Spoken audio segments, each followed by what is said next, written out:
Welcome back to another episode of Ministry of Truth. I am your only host on this show.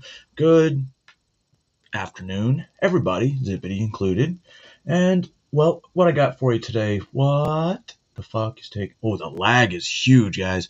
Anyway, I'm going to talk to you a bit about the budget from yesterday. Well, we're not going to talk about it. We're going to review it. Not the actual budget, but the vote on the continuing resolution that went from 1,500 pages down to 115, something like that, 125, 140. And that was voted down because it took all of the bullshit out of the fucking omnibus and did the minimum what it needs to do to fund the government, to include FEMA, agriculture. There's a few other things. I read through part of it this morning, and it was getting fucking ridiculous. And a lot of this budgeting is set out till 2027. So they're not only doing a budget for this year, they're also fixing the budget for next year, which is what Congress should be doing. You shouldn't be working on the current year because you should not be doing the budget for the current year because it's too fucking late. And that's why you keep getting these continuing resolutions. Oh, we'll push it off. We'll push it off. We'll push it off. Well, why don't you follow the will of the people and fucking actually, break these bills down into smaller bills? That way they don't spend fucking 10 days trying to vote on a bill that's got 900 different things in it.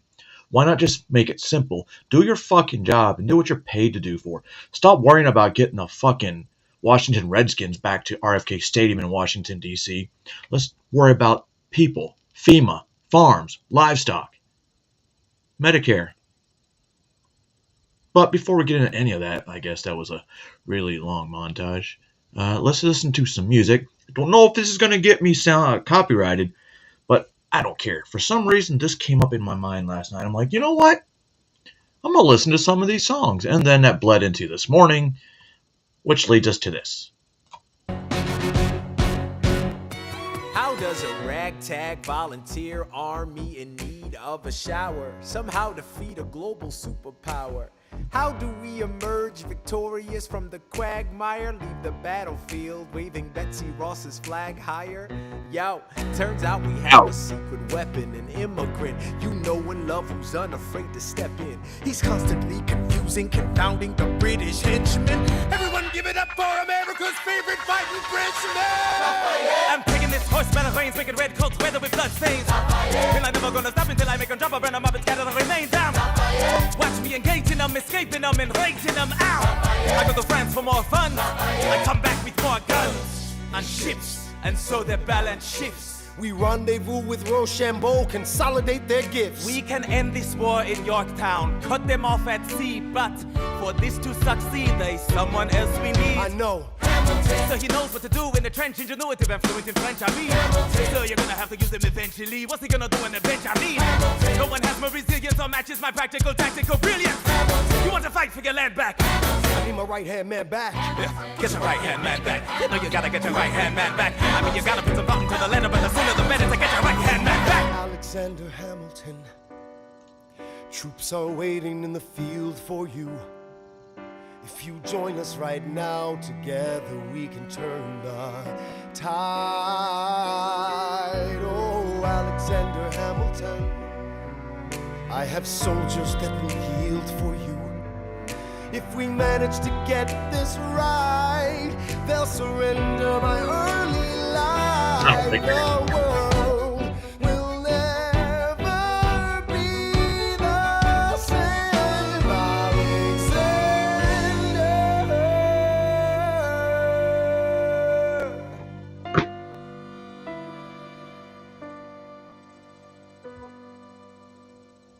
I am not thrown away. Whoa. I'm a little slow this morning, guys.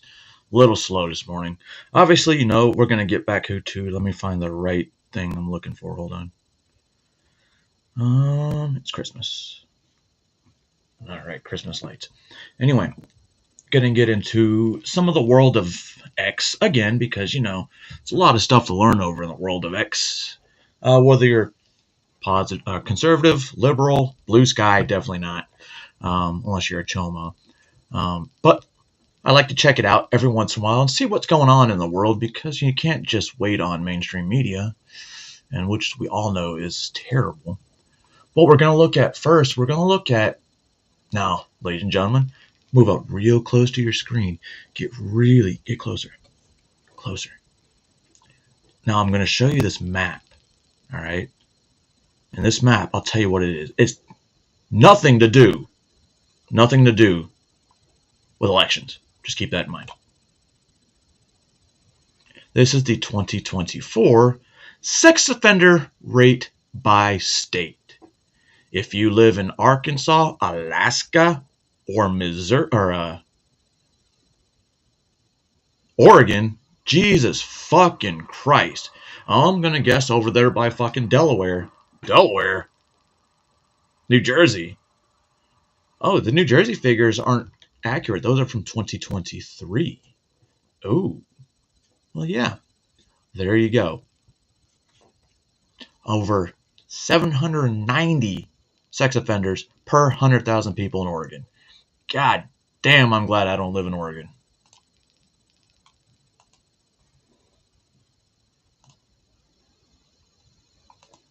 Oh, since it is Friday, let's do a flashback. Friday. I don't fucking know, Zip. I told you there was going to be a lag. For fuck's sake. Yeah, give me a second.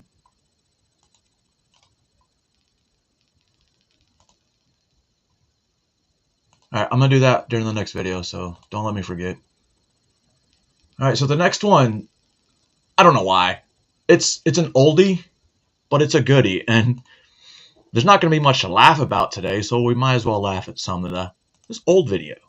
Some of you know this, because you know what? As soon as I tell you the main phrase, it's ma'am!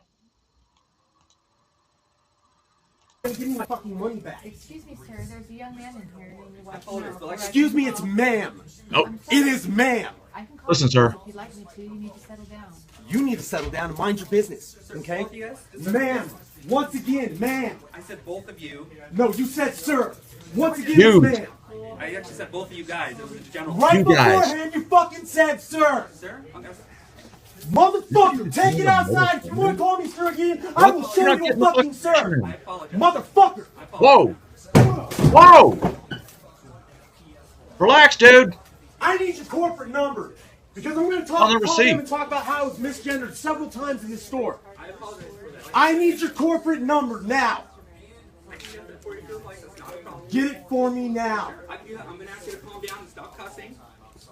Give me your Stop corporate getting number. picture on property. Well, I'm going to ask you for the 5th time to stop calling me a man. Because quite clearly I am not. And I apologize. I'm sorry for that, ma'am. I will get you that number. Is that okay? I'd spear Yes, the get it bitch for right me there. now. And by bitch, I Get mean it for me now. I'm not cussing. I'm not cussing. Give me the damn number now. Please. Ooh. Oh. Ma'am, I apologize. Whoa. Whoa! I apologize. For a small guy, you are having roid rages. Holy shit. Okay, Yeti. I'll wait.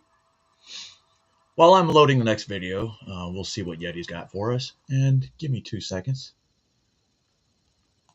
This next video. Oh. This is for parents that you need to wake up. There is a new app out there that teaches children about kink. And I think, if I remember, well, no, it's Blue Sky. We only have to be 13. But this one came up a day or two ago, and I was like, you know what? I was going to play it, but for some reason my Twitter fucking shit kept getting fucked up. So I'm going to play it now. And you guys, and I fucking didn't share the screen. Let me share the screen real quick. So pay very attention to this site. It's called Scarleton. I'd never heard of it until the other day. And I think y'all should be aware of it. What if the trusted resources for young minds weren't what they seemed? It begins with good intentions. What the fuck? Sex education, safe spaces, and open conversations. But beneath the surface lies a troubling reality.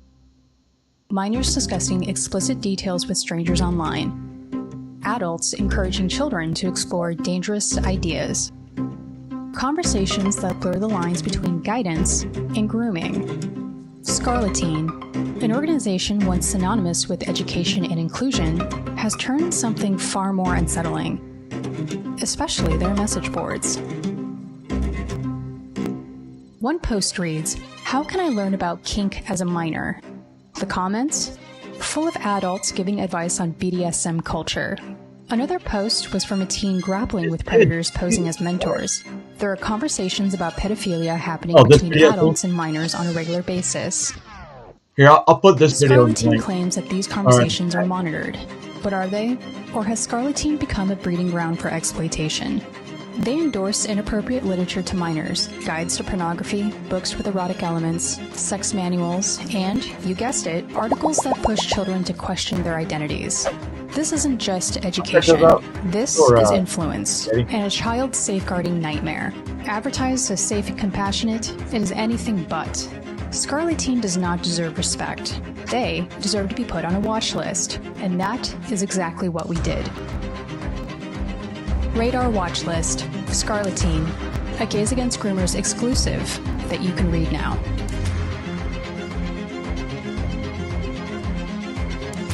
Bro, you keep shutting down these apps. They just keep making more and more. But that's another one that's up and coming. Hopefully some of these pred catchers jump on that website as well. Shit's nuts. No. Here we go. Those of you that don't know may or may not have a dislike for all things Jewish or partially Jewish. So what better way to talk about Jews than pull up our buddy's favorite anti-Semite of the year, Candace. Criminal. Yes. I believe he's a war criminal. And I think that the issue is how much power he has, particularly in America. And I want to make sure that I'm just crossing or I guess making that clear to people across the pond. You know, in America, we have lobbying. You guys don't have lobbying here. And so this is why it might seem... We do, but not to the same degree. Yes, like AIPAC spent $100 million in our elections. And what that means is that they're able to write fellowships, they're able to pay journalists, they're able to pay people to attack and take down people who speak against their initiatives. And they are... AIPAC, I would say, is very much pro-Likud party, pro-Bibi Netanyahu. And this is why you have seen people like me being attacked in the way that they have been attacked for what I believe is just a human stance on what's happening to the Palestinians. I don't care if you had flipped it, if it had not been Israelis, if it had been, you know, if it had been Christians doing this to Muslims, I would say the exact same thing based on the images that I've seen. But there is a ton of evidence that Bibi Netanyahu allowed October 7th to take place, including the things that we found out, because I now read Haaretz Daily to You don't actually think he knew it was going to happen? Let's just talk about the facts. We don't have to speculate on that. What we do know is that they did intercept the hostage plan before it took place, right? The 250 hostages that came out in Haaretz media. We also know that Egypt gave them prior a warning that the attacks were going to take place. Egypt said that they were being ignored. That was a fact. I've been to Israel. Have you been to Israel? We know it's the size of New Jersey. We know that it takes 15 minutes to get from one end to the other. And we know that every 5 feet, there's a person in your face holding a gun. That attack went on for 2 hours without interruption. I find that hard to believe. And this gets to the, I guess you could say, the nucleus of the corruption trial against him, when now he's even arguing with the IDF minister who he fired, Yoav Gallant, am I saying his last name correctly? Where they're saying that some funny stuff happened on October 7th, and they are explicitly accusing him of feeding lies to the Western media. This is crucial.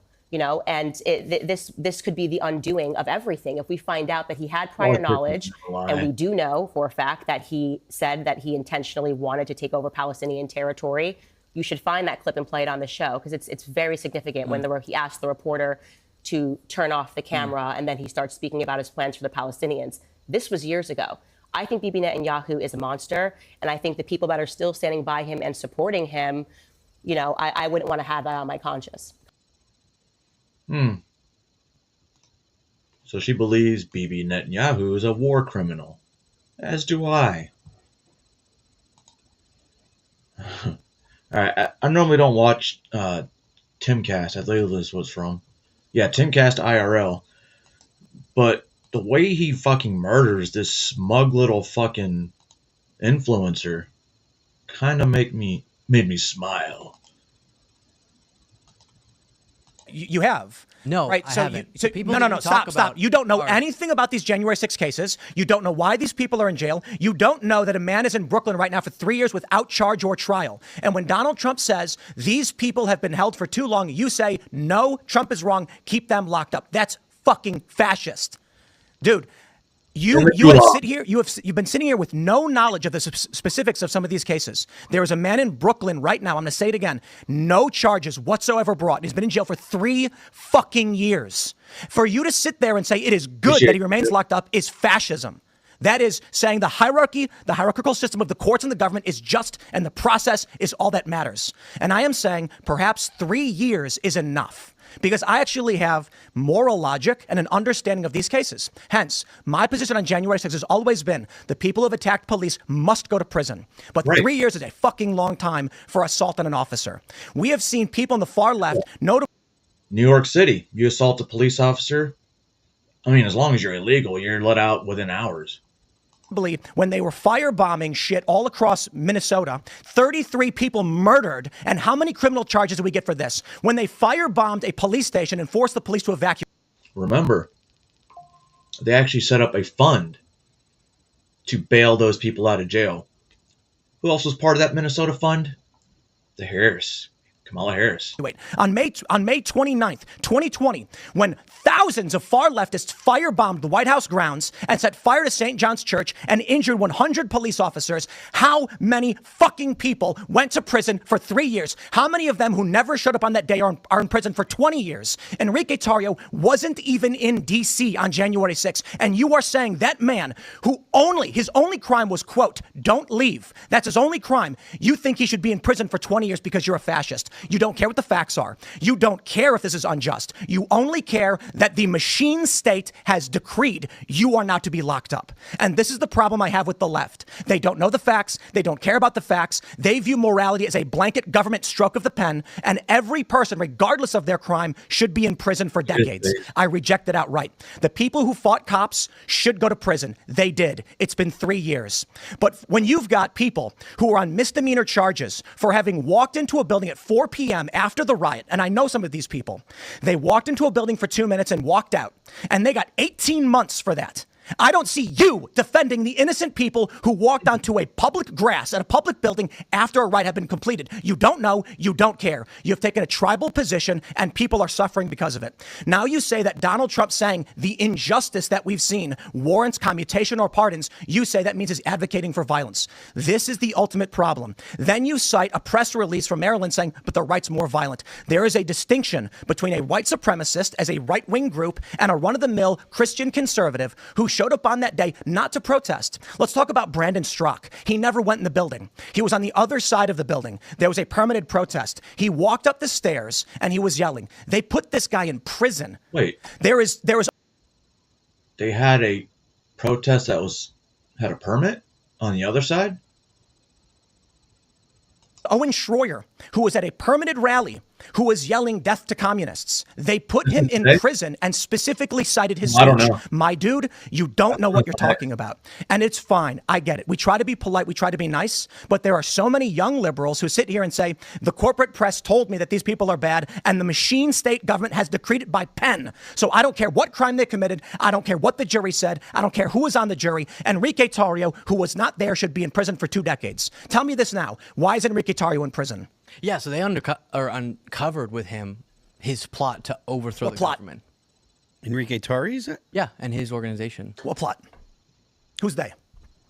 Give me some prosecutors. Give me some fucking data. Stop squinting at me and saying the prosecutors did a thing. You didn't know. You didn't read it. You didn't read the court papers. All you know is the fascist machine state told you he should be in prison, and you're saying yes to them. Bruh. Tim was cooking. Like I said, I don't watch Timcast. I don't like Timcast. I don't like Tim Pool. But holy fuck, I like that. Moving on. So this young man, old man, he's probably in his 40s, 50s, because he looks like maybe he could be. This guy is going to tell you a little bit about this bill, this continuing resolution, and how it's... I forgot what I was going to say. It's about 8 minutes long. This dude, he's fixed a lot of facts, and he can make it go both ways. Like we might be heading for a government shutdown. And in large part, this is due to the influence of Elon Musk. Now, depending on how you feel about Elon, I mean, as opposed to George Soros and Jeff Bezos and Bill Gates. Okay. Might view this as a positive or a negative thing.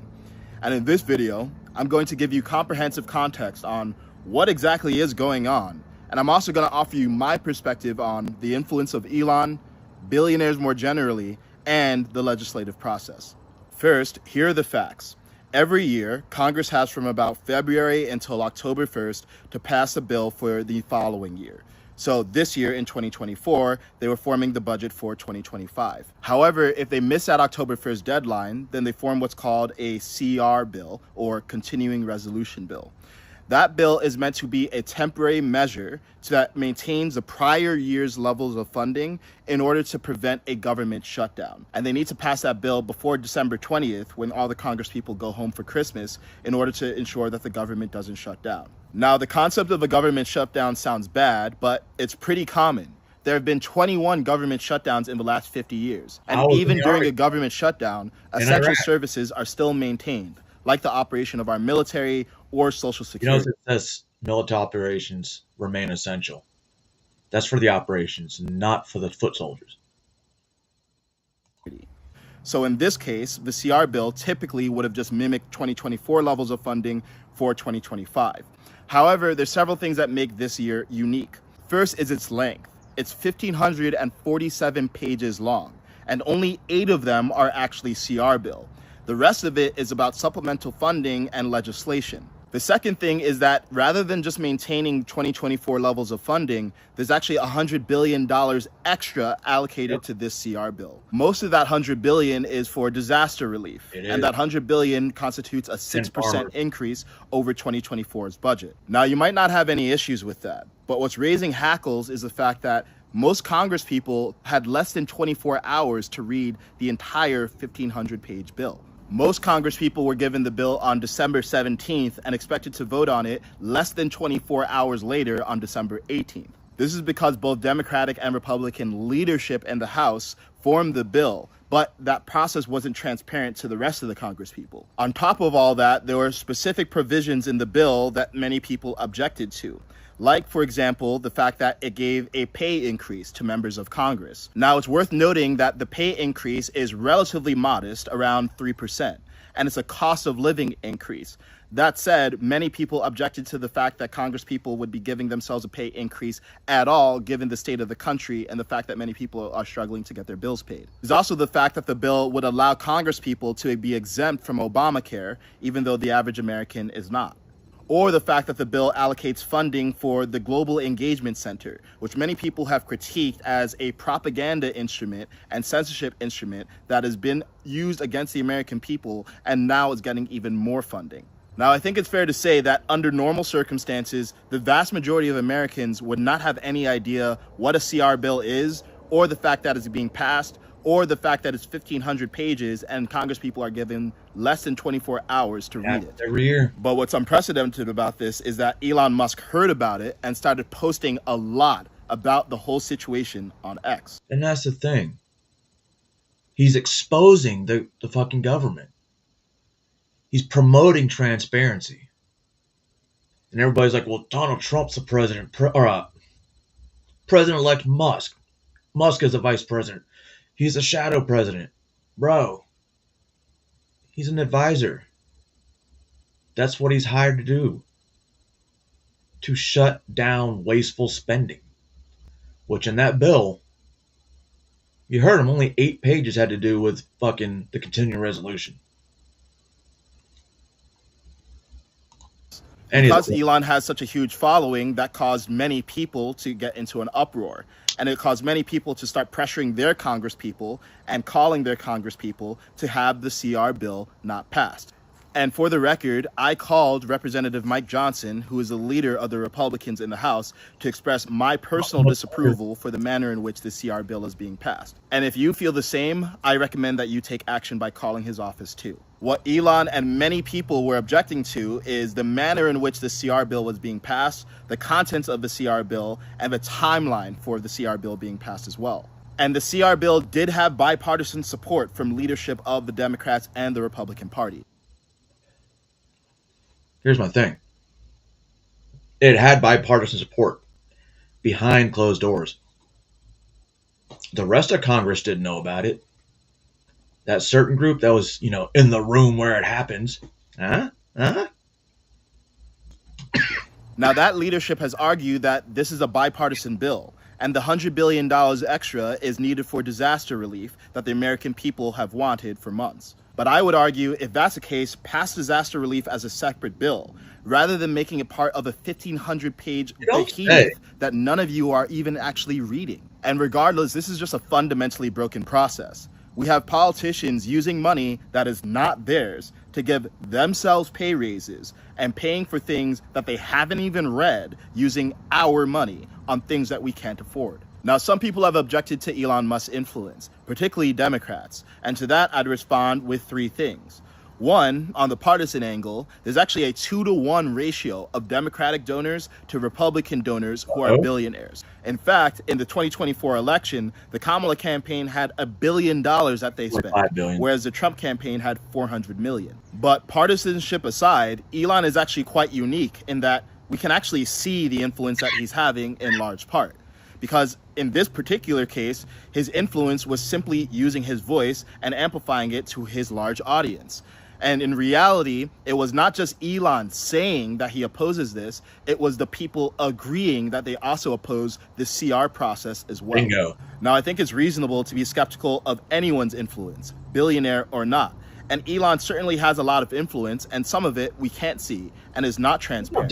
But in this particular case, we can see exactly what he was standing for. And his individual voice only helped amplify the voices of millions of people who disagreed with this entire dysfunctional process.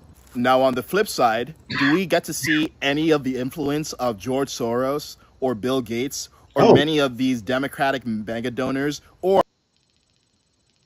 Trust me, this is another one of those where fuck. I actually watched only half of this, and I'm still right. It's got to be the beards. Or Republican mega donors, for that matter, on the democratic process. But all of that aside, I think this is actually a tremendously positive development for all of America. So many of us have become disillusioned with politics because we feel like politicians don't have our best interests in mind. But when they we feel like no matter who's in office, nothing seems to change. But what's changed this time is that we have a degree of transparency and a public square in X where we can actually speak up and we can actually be listened to if enough of us actually exercise our power as a people. I mean, look at what happened. Elon Musk lit his watchtower, and then the rest of us did as well. And as a result of that public pressure, our elected representatives heard our voice, realized that we're watching, and realized that they could not engage in this dysfunctional process and waste our tax money because they didn't have their shit together. We made it clear to our elected representatives what we actually want done with our money, and they responded. I mean, if that's not democratic principles in action, I don't know what is. The reason we felt so disempowered about American politics for so long is because for so long, the government has operated in secrecy. And when there's secrecy, the government has power over the people. But when there's transparency, the people have power over the government. And this bodes extremely well for the success of DOGE, the Department of Government Efficiency, for the next 4 years. Because now that we've seen that when we have transparency, the voice of the people actually matters, imagine what's going to happen when there's a dedicated department that is focused on bringing transparency to the people so that we can call out abuses of power and make sure that our money is responsibly spent. So are there things to watch out for with the influence of billionaires more generally? Of course. Are there things to watch out for with the influence of Elon Musk in particular? Of course. But at least we can see what he's doing. And in this case, I think what he's doing is a good thing. Uh-oh. You have to listen to him. He's black. Critical thinking. I realize that's lacking in today's country. But why do you need critical thinking if you can just listen to what you're told? Right? Which one's this about? Hold on.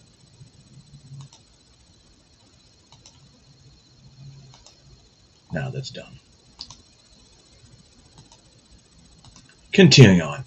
Oh, for those of you that live in Natick, Massachusetts, I hope you enjoy living in a sanctuary city because you adopted a policy to protect illegal immigrants. And we're going to listen about what the local news have to say about it. And it sucks because Natick, Massachusetts, pretty sure it has a military testing facility. Sparked a lot of debate and confusion at last night's town meeting. We did try to reach several town officials today to speak with us on camera, but none of them would. Natick Select Board passing its own immigration policy and pushing back on the idea it's a sanctuary city. Some aren't so sure. I heard about this lame brain idea on national talk radio. Oh. The move sparking questions and debate at last night's town meeting. This policy protects town of Natick employees while also ensuring the freedom and safety of all residents. Wait, the town of Natick employees by protecting illegals? Policy says no town department has the legal authority to enforce immigration laws, nor ask for immigration papers status unless required by state or federal law. The Select Board says that's different from sanctuary cities and won't interfere with ICE agents looking to arrest and deport people. Some have questions. If the official town policy says no use of town funds, personnel, or other resources will be used to help identify illegal immigrants, isn't that the same as saying you're safe here? Isn't that the same as saying sanctuary? Plan is to instruct, as it is proposed, is to instruct employees what the law is and what they can and cannot do. That's all. Town officials say the policy formalizes what Natick departments are already doing, adding immigration issues fall under the purview of the federal government. Short answer is nothing's going to change from the adoption of this policy. Now, Natick police will cooperate with federal immigration officials on criminal matters, but they do not have to on civil immigration detainers. Come here legally, go to Massachusetts, and don't worry about it. We'll take care of you. So what happens when you allow these immigrants to remain in your states, in your sanctuary cities? What are some things that could happen? Murder, rape, and child abuse. But, you know, these guys are just here because they've got nowhere else to go and they were escaping. They were escaping their own fucking prisons. You say that a man in the country illegally has been charged with child sex crimes in an eastern Carolina county. On Wednesday, detectives with the Carteret County Sheriff's Office arrested 27-year-old Nestor Anhal of Newport for enticing a child to send nude photos over social media for money. Deputies also say that evidence showed that Anhal had sexually abused a child. He is charged with indecent liberties with the child and disseminating obscenities, both felonies. He's being held on a $150,000 secured bond. Additionally, deputies say that ICE has issued a detainer and Anhal will be transferred to their custody once his court case is finished. Deputies say additional charges are expected in this ongoing investigation. Deputies say that a man in the country... Yeah, these illegals aren't doing anything bad. I get it. You're gonna be like, well, Javi, not all illegals are bad. You're right. But they broke the law.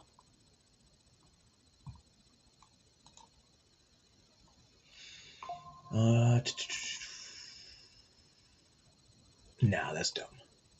See, I changed shit up. Okay, this one I actually thought was pretty interesting. For all you motherfucking people out there that think, oh, the cops here are fascist, our government's fascist. You have no idea, because in some other countries, you call a cop a muppet. they can arrest you. Absolute muppet. That's your first warning regarding public order. If you call me a muppet again, I will arrest you. Okay? Public order.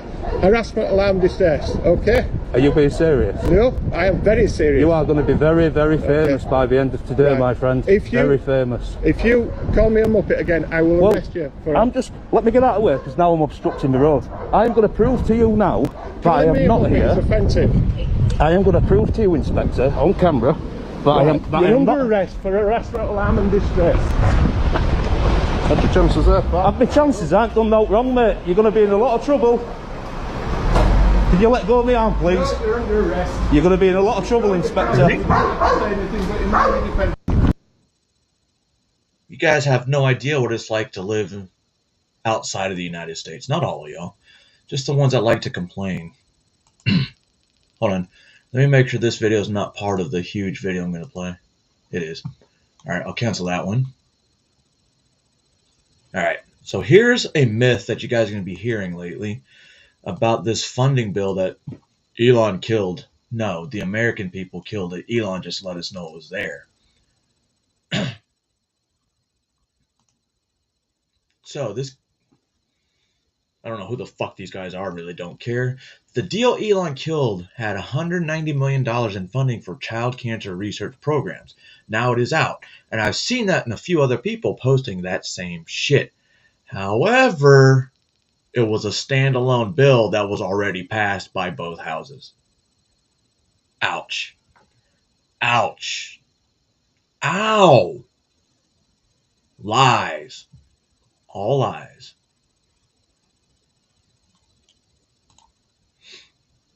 What else? I sound like that other guy. Oh, what is this one? Oh my god, this is about an 8-year-old kid. Shit. At a school district. What is NISD? NISD Northside. Okay. Oh, this is San Antonio. Wow, I didn't realize they were that fucking woke. I thought they were just illegal immigrants.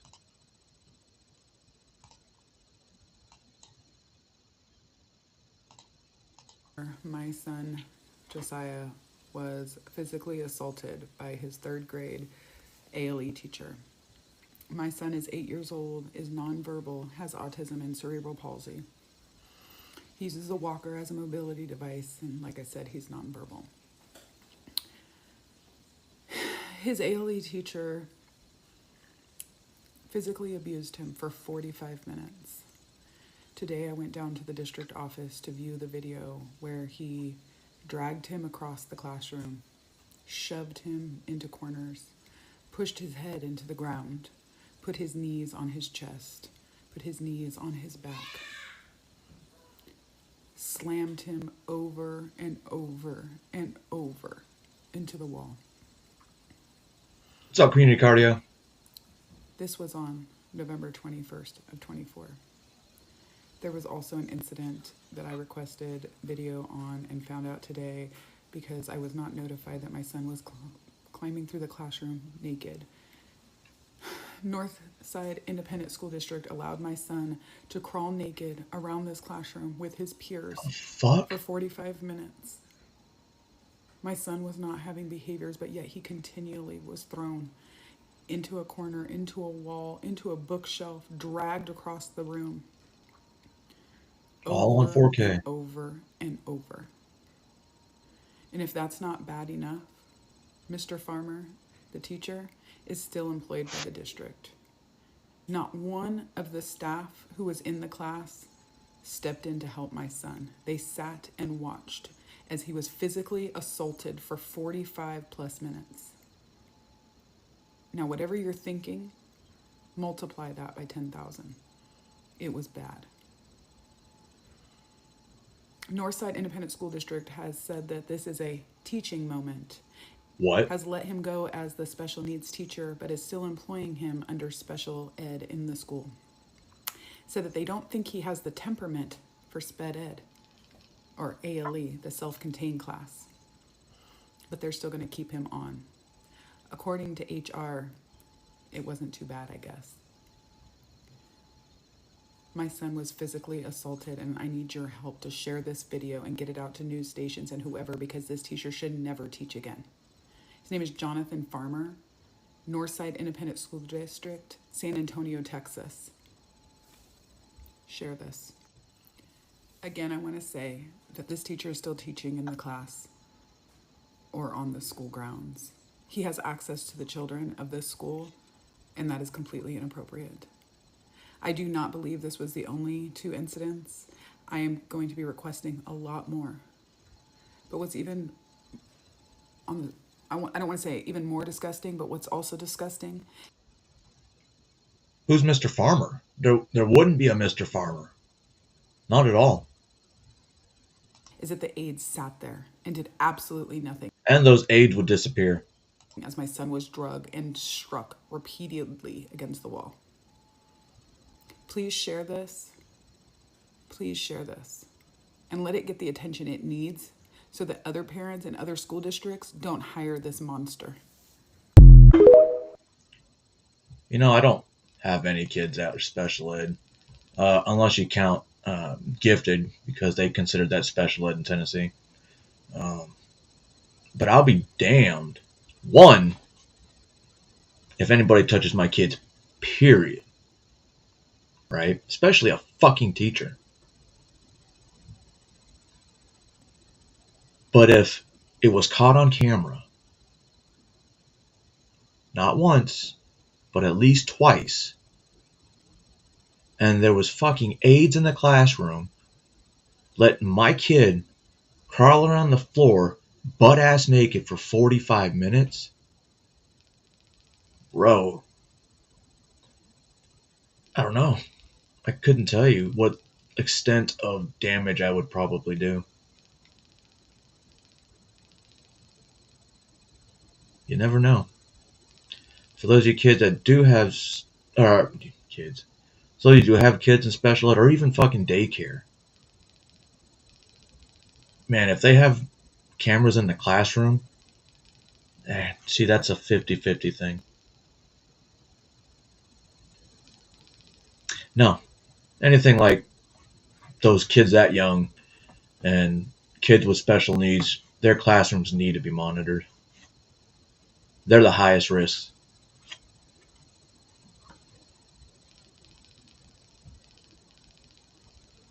Oh shit. So that hits close to home for you, Yeti.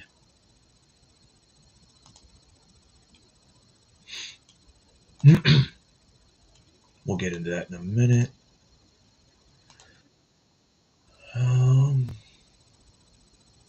No, that dude's an idiot.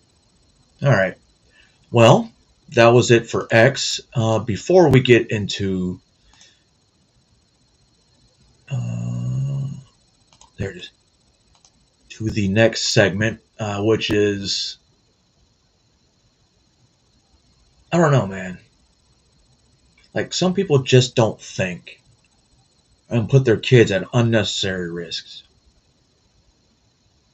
And then after that, we'll do the debate that happened in Congress last night. And we'll see who we should talk about and who we shouldn't. Right? Chip Roy. So, bathroom break?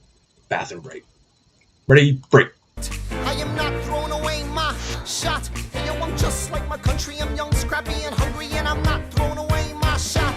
I'ma get a scholarship to King's College. I probably shouldn't brag, but dag, I'm amazed and astonished. The problem is a lot of brains, but no polish. I gotta holler just to be heard with every word. I drop knowledge. I'm a diamond in the rough, a shining piece of coal, trying to reach my goal. My power of speech, unimpeachable. Only 19, but my mind is older. These New York City streets get colder. I shoulder every burden, every disadvantage. I've learned to manage. I don't have a gun to brandish. I walk these streets famished. The plan is to fan this spark into a flame. But damn, it's getting dark, so let me spell out the name. I am the A-L-E-X-A-N-D-E-R.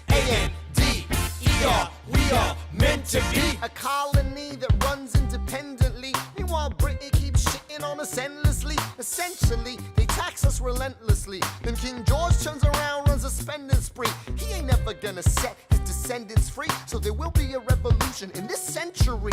Enter me. He says in parentheses. Don't be shocked when your history book mentions me. I will lay down my life if it sets us free. Eventually you'll see my ascendancy. And I am not throwing away my shot. I am not throwing away my shot. Hey yo, I'm just like my country. I'm young, scrappy, and hungry. And I'm not throwing away my shot. I am not throwing away my shot. I am not throwing away my shot. Hey yo, I'm just like my country. I'm young, scrappy, and hungry. And I'm not throwing away my shot. It's time to take a shot. I dream of life without a monarchy. The unrest in France will lead to anarchy. Anarchy, how you say? I use anarchy. When I fight, I make the other side panicky with my shot. Yo, I'm a tailor's apprentice, and I got y'all knuckleheads and local parentis. I'm joining a rebellion, cause I know it's my chance to socially advance. Instead of sewing some pants, I'm gon' take a shot. And but we'll never be truly free until those in bondage have the same rights as you and me. You and I do or die. Wait till I sally in on a stallion with the first black battalion. Have another shot. Geniuses, lower your voices. You keep out of trouble and you double your choices. I'm with you, but the situation is fraught. You've got to be carefully taught. If you talk, you're gonna get shot. Bird, check what we got. Mr. Lafayette, hard rock like Lancelot. I think your pants look hot. Lawrence, I like you a lot. Let's hatch a plot blacker than the kettle calling the pot. What are the odds of God will put us all in one spot? Pop in a squad and conventional wisdom, like it or not. A bunch of revolutionary manumission abolitionists. Give me a position, show me where the ammunition is. Oh, am I talking too loud? Sometimes I get overexcited, shoot off at the mouth. I never had a group of friends before. I promise that I'll make y'all proud. Let's get this guy in front of a crowd. I am not throwing away my shot. I am not throwing away my shot. Hey, yo, I'm just like my country. I'm young, scrappy, and hungry, and I'm not throwing away my shot. I am not throwing away my shot. I am not throwing away my shot. Hey, yo, I'm just like my country. I'm young, scrappy, and hungry, and I'm not throwing away my shot. Everybody sing. Whoa, whoa, whoa, hey, whoa.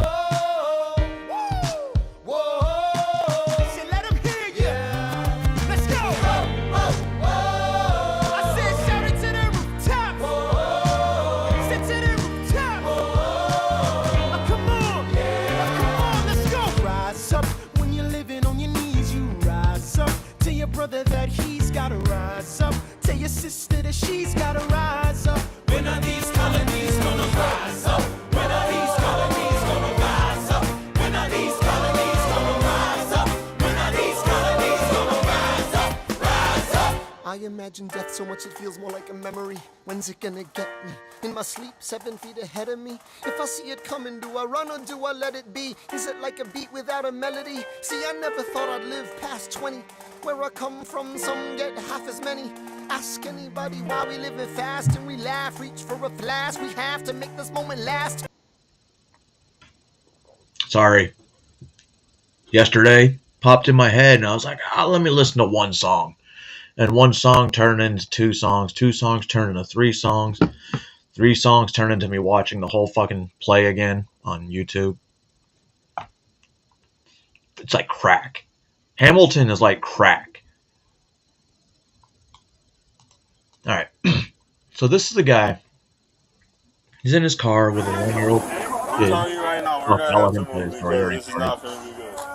Eshawn, bro, give me my little cousin. Okay, I'll read you the exact conditions, okay? Around my child. Eshawn, as a man. I got my child. I'm not doing that. I've been at my... Didn't lean. I don't know what I was doing. Sorry, my bad. I'm telling you right now, we're gonna have to move because this is not gonna be good. Eshawn, bro, give me my little cousin. Around me being around my child. Okay, I'll read you the exact conditions, okay? Around my child. Okay? Because I'm not to be in the address. I'm the one that's there. I haven't been there. Regardless, what do you mean? Eshawn, I'll explain everything to you once you step out. You told him he's got the bond But he's conditions, right? no, he's just an innocent black man. The new bond conditions. Kids. I'm trying to explain it to him right now. Your son gonna be fucked. Make that make sense. You cannot, bro, let my cousin out the car. I know you're trying to help, but yelling isn't going to help, okay? Eshawn, as a man, bro, you gonna have to... Oh shit, I think it's for like violation of protective... Eshawn, what are you doing? Let me double check real quick. Oh my god. I get my child. I got my child from my cousin. Breaking condition of his bond.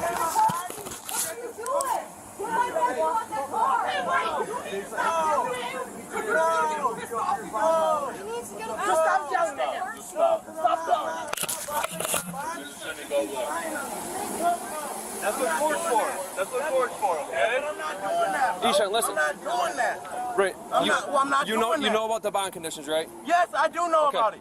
So why- okay, I didn't violate my bond. You though. did though. No, I didn't. Okay. You wouldn't be there. I've been at my end. Listen. I didn't violate my bond. You were here earlier today. No, I wasn't. It was updated and lean. Okay, I've been at my end. Listen. Even if I was here, I've been at my end. On the 5th which of is this 2 month. doors down from her. The 5th of this month. They said I can't Okay. be at her listen, I know my bond conditions. Right. They say I can't be at her address. Yep. Which is Correct. correct. My aunt stays 2 doors down. I had no contact with her. Okay, listen. They though. dropped my son off to my aunt. Yelling and isn't gonna help. Okay, well, Okay. y'all trying to say I violated my bond, and I didn't. We have So I'm probable not cause doing to it. believe that So you I'm not violated your doing bond. it. Okay. So I'm not doing it. You I are. haven't been at her house, so I haven't Okay. violated my bond. He's So already I explained haven't- this to you. Yelling so I- isn't gonna help. All right, well, I haven't been at her house, so I haven't violated my bond. Therefore, you guys are here for no reason. Spit bars, I guys. haven't violated Listen. my bond. Stop and listen At for a all. second. Just listen to me for a second. At all. Listen, we have probable cause to believe you violated your bond. You are under arrest for a bond violation. Okay? Bro, this mouth sounds really fucking bad. But looking at him through the window, does it not look like something from Planet of the Apes? Come on. Can't tell me he doesn't. You are under arrest. Okay? No, So if you we're can- not doing it, bro, we're not You doing know, it. listen, you know how it works. If you refuse, you're gonna get a You have to kill me because I ain't break the law. You're getting a resisting. Whoa. Y'all gonna have to kill me. Okay? We will take you out of the car. Okay? Unlock the door.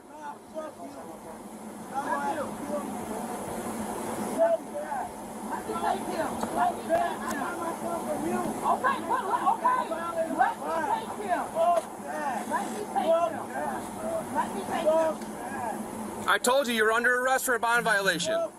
Okay?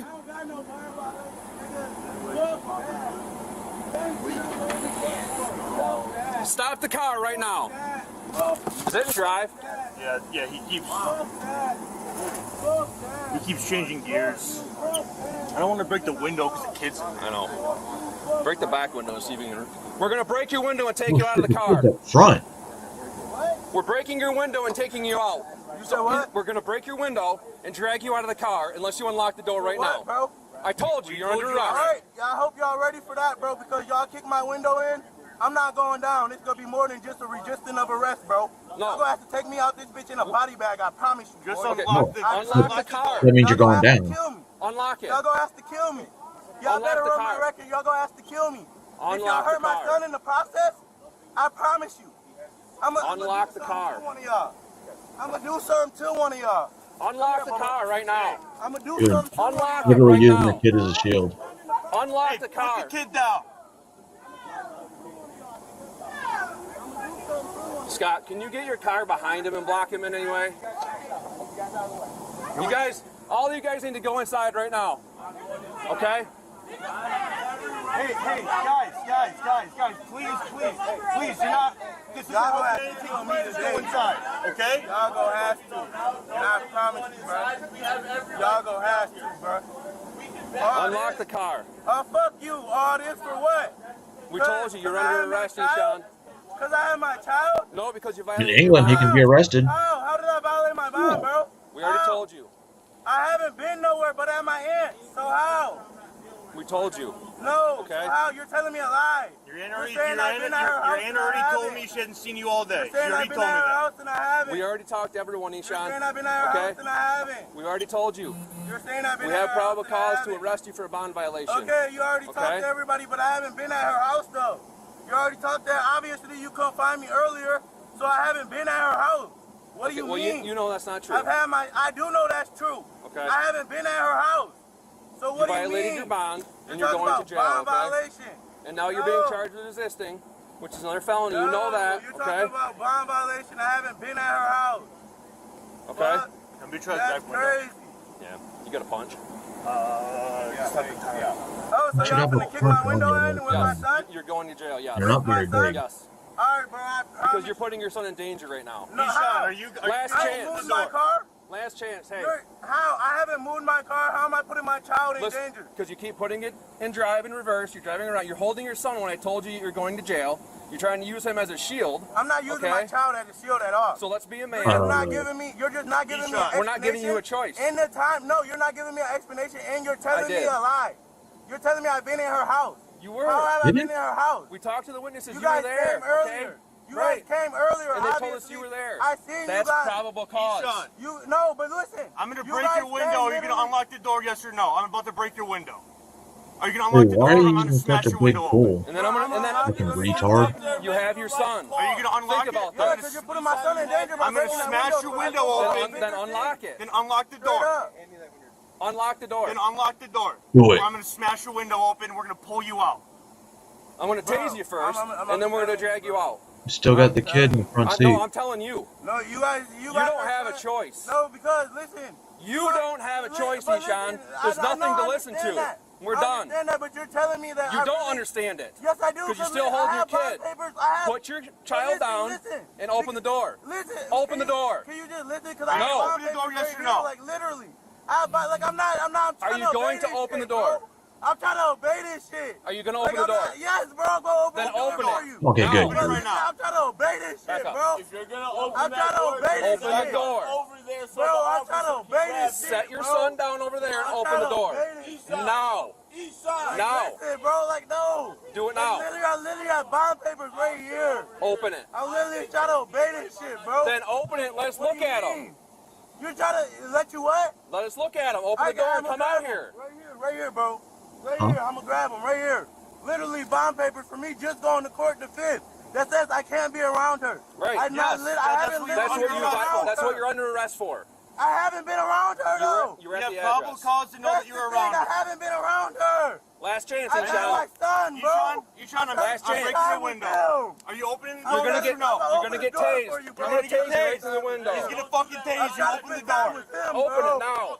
Bro, I'm trying to spend time with him. Open it. Bro, so I can't spend time with my Open the door. I'm trying to spend time with him. Put your son down now. I'm trying to spend time with my fucking son, bro. Put your son down. Bro, I'm trying to spend time with my son.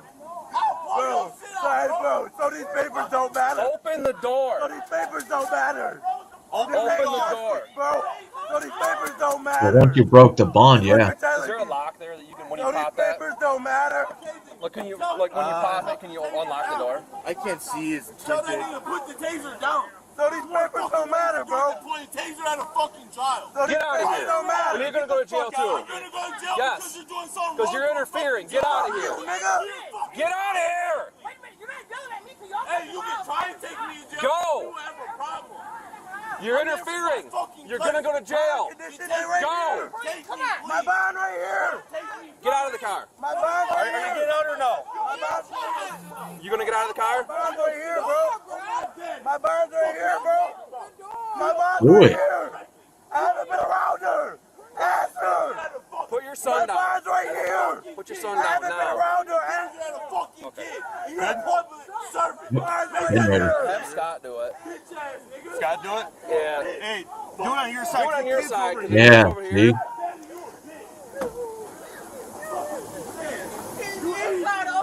Church, go over there with him. Yeah.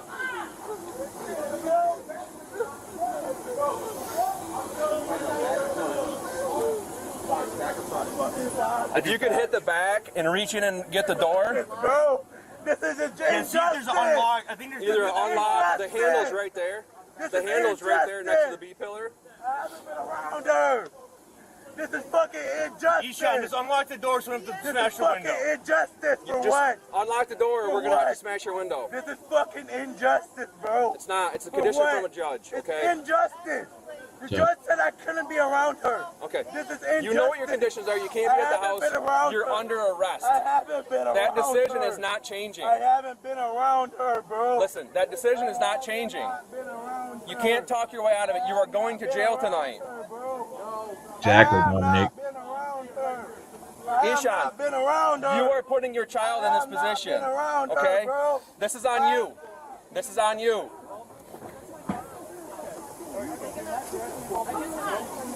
Unlock it!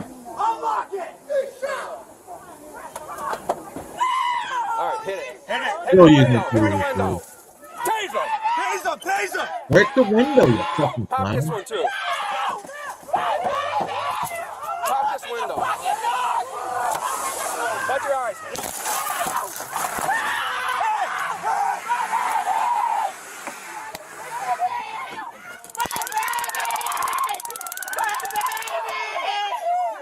Stop! It's going! I will get him Oh, he brought the real gun, and he put it back.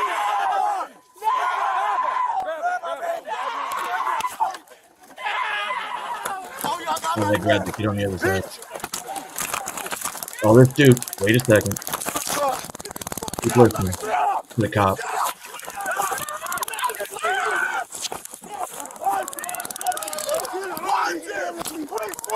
Obviously, it's not working, man.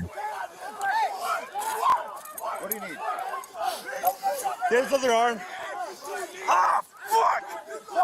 Oh, shit! I think I'm stabbed. I'm stabbed. So am I. Oh, He stabbed two cops. oh, 321, get medical here now. I think we were stabbed. I need to put a tourniquet on. I got it. I need to put a fucking. Hey, hey! Dude, they teach you how to put your own tourniquet on, you fucking idiot. Scott, I need a tourniquet on. It's a one-handed application. It's in your kit.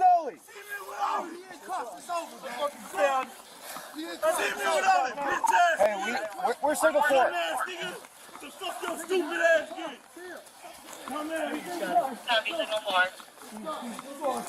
I can't get this cuff on. Start. Jackson North. I got it. You're good. I got it. Copy 045. 321. We're gonna need at least 2 rigs. You good? I don't know. Where? Lower left. You good? You good? Lower left. We got He's it. handcuffed. Get up, get up, get up. Go. You want me to let you go with him? Yes. Get up. Get up. You got it. Lock your car. Oh shit, yeah. That's his leg. He might need a tourniquet, depending where he's stabbed him. Hey, look. Get my keys. Whose is that? Those are mine. Okay. Where'd you stab him at? My child. With him in my hand. Yeah. I'm taking it. transporting 37 to the hospital. You are under arrest for bond Oh, hey, Donald Trump is They back. say you're under arrest. You're under arrest. Thank you, Donald Trump. It's good to know. The next day.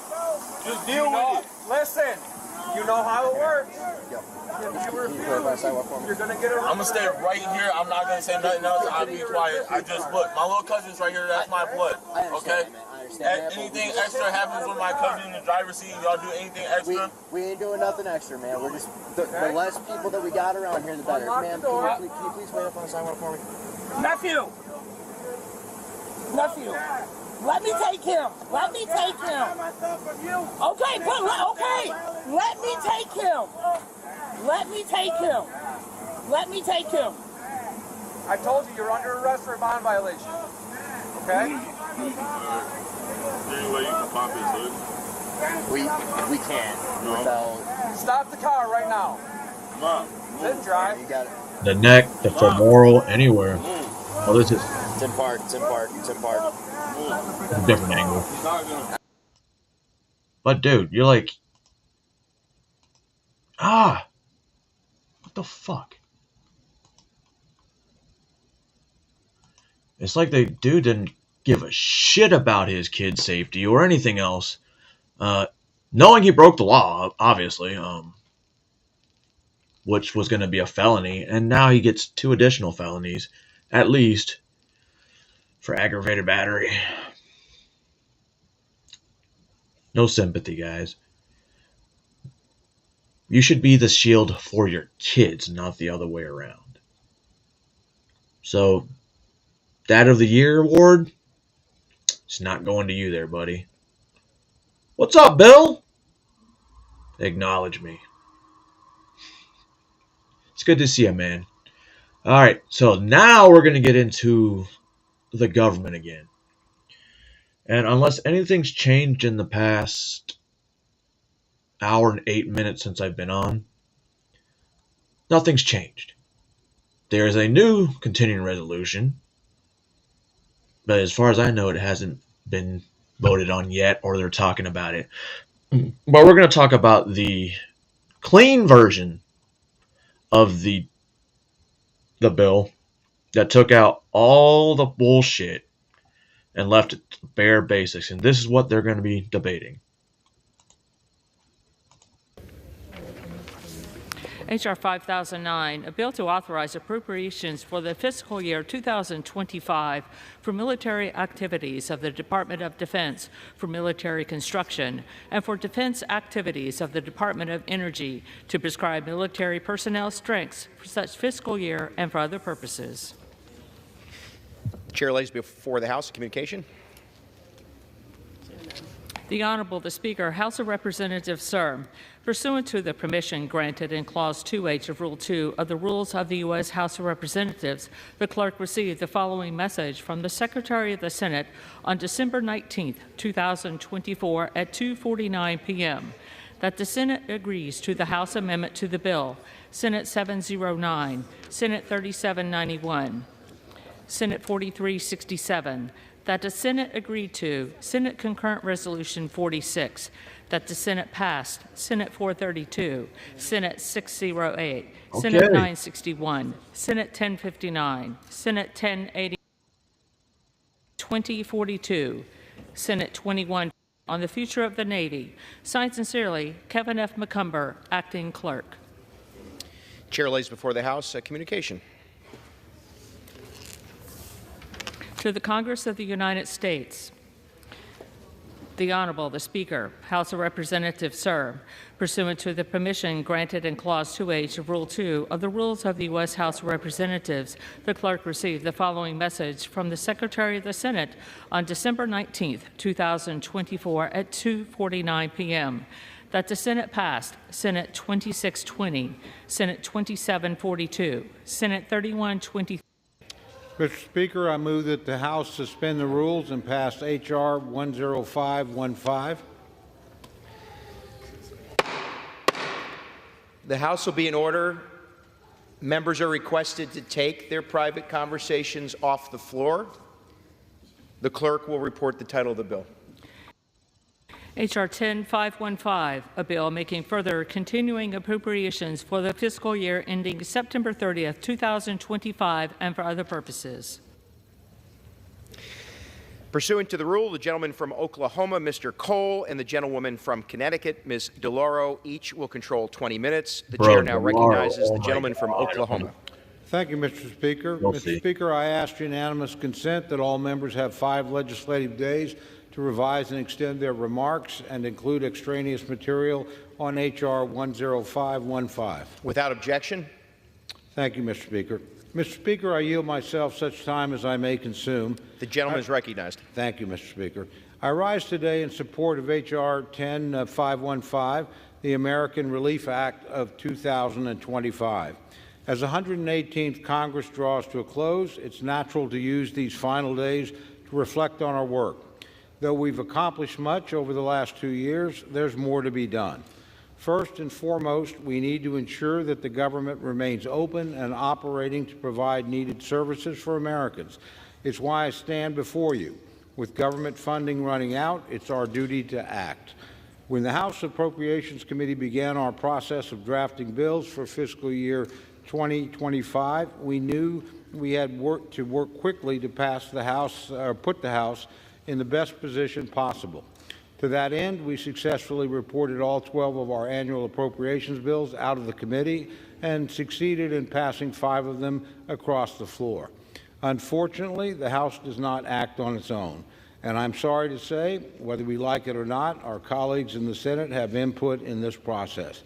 To date, the Senate has yet to pass a single fiscal year 2025 appropriations bill across the floor.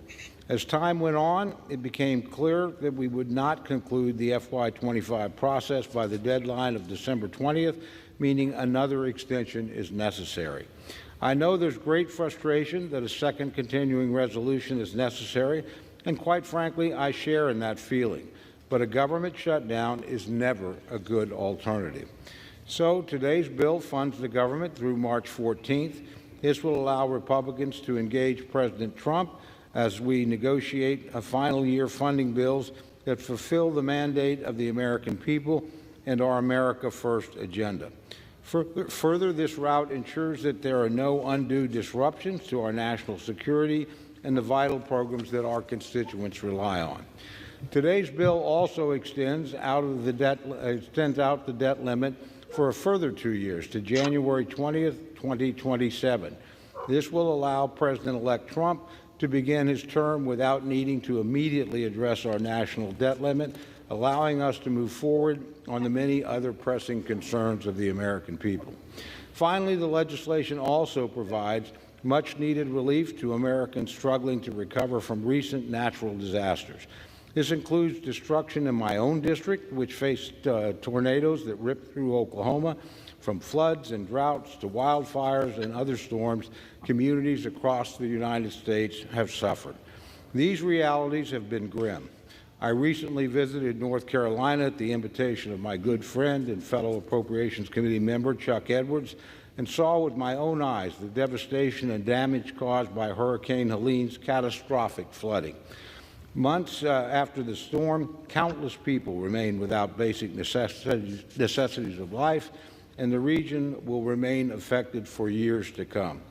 My takeaway from these experiences is clear. Congress must act. We need to provide the necessary disaster recovery aid for states and communities as our fellow citizens rebuild and restore. Though relief efforts are ongoing, it will be months, if not years, before life returns to normal. Additional investments necessary to provide needed assistance to our fellow Americans. Today's measure fully funds our existing relief requirements, ensuring that help and resources can get to those who desperately need them. Rural communities, particularly our farmers and ranchers, are facing a tough farm economy and the aftermath of multiple disasters, and these are prioritized in this legislation. While there's still a long road ahead for recovery efforts and rebuilding, this aid will mark a vital step forward. For these reasons, I urge all of my colleagues to vote in support of H.R. 10515, and I thank you, Mr. Speaker, and reserve the balance of my time. Gentleman reserves. Gentlewoman from Connecticut. Mr. Speaker, I yield myself such time as I may consume. Gentleman is recognized.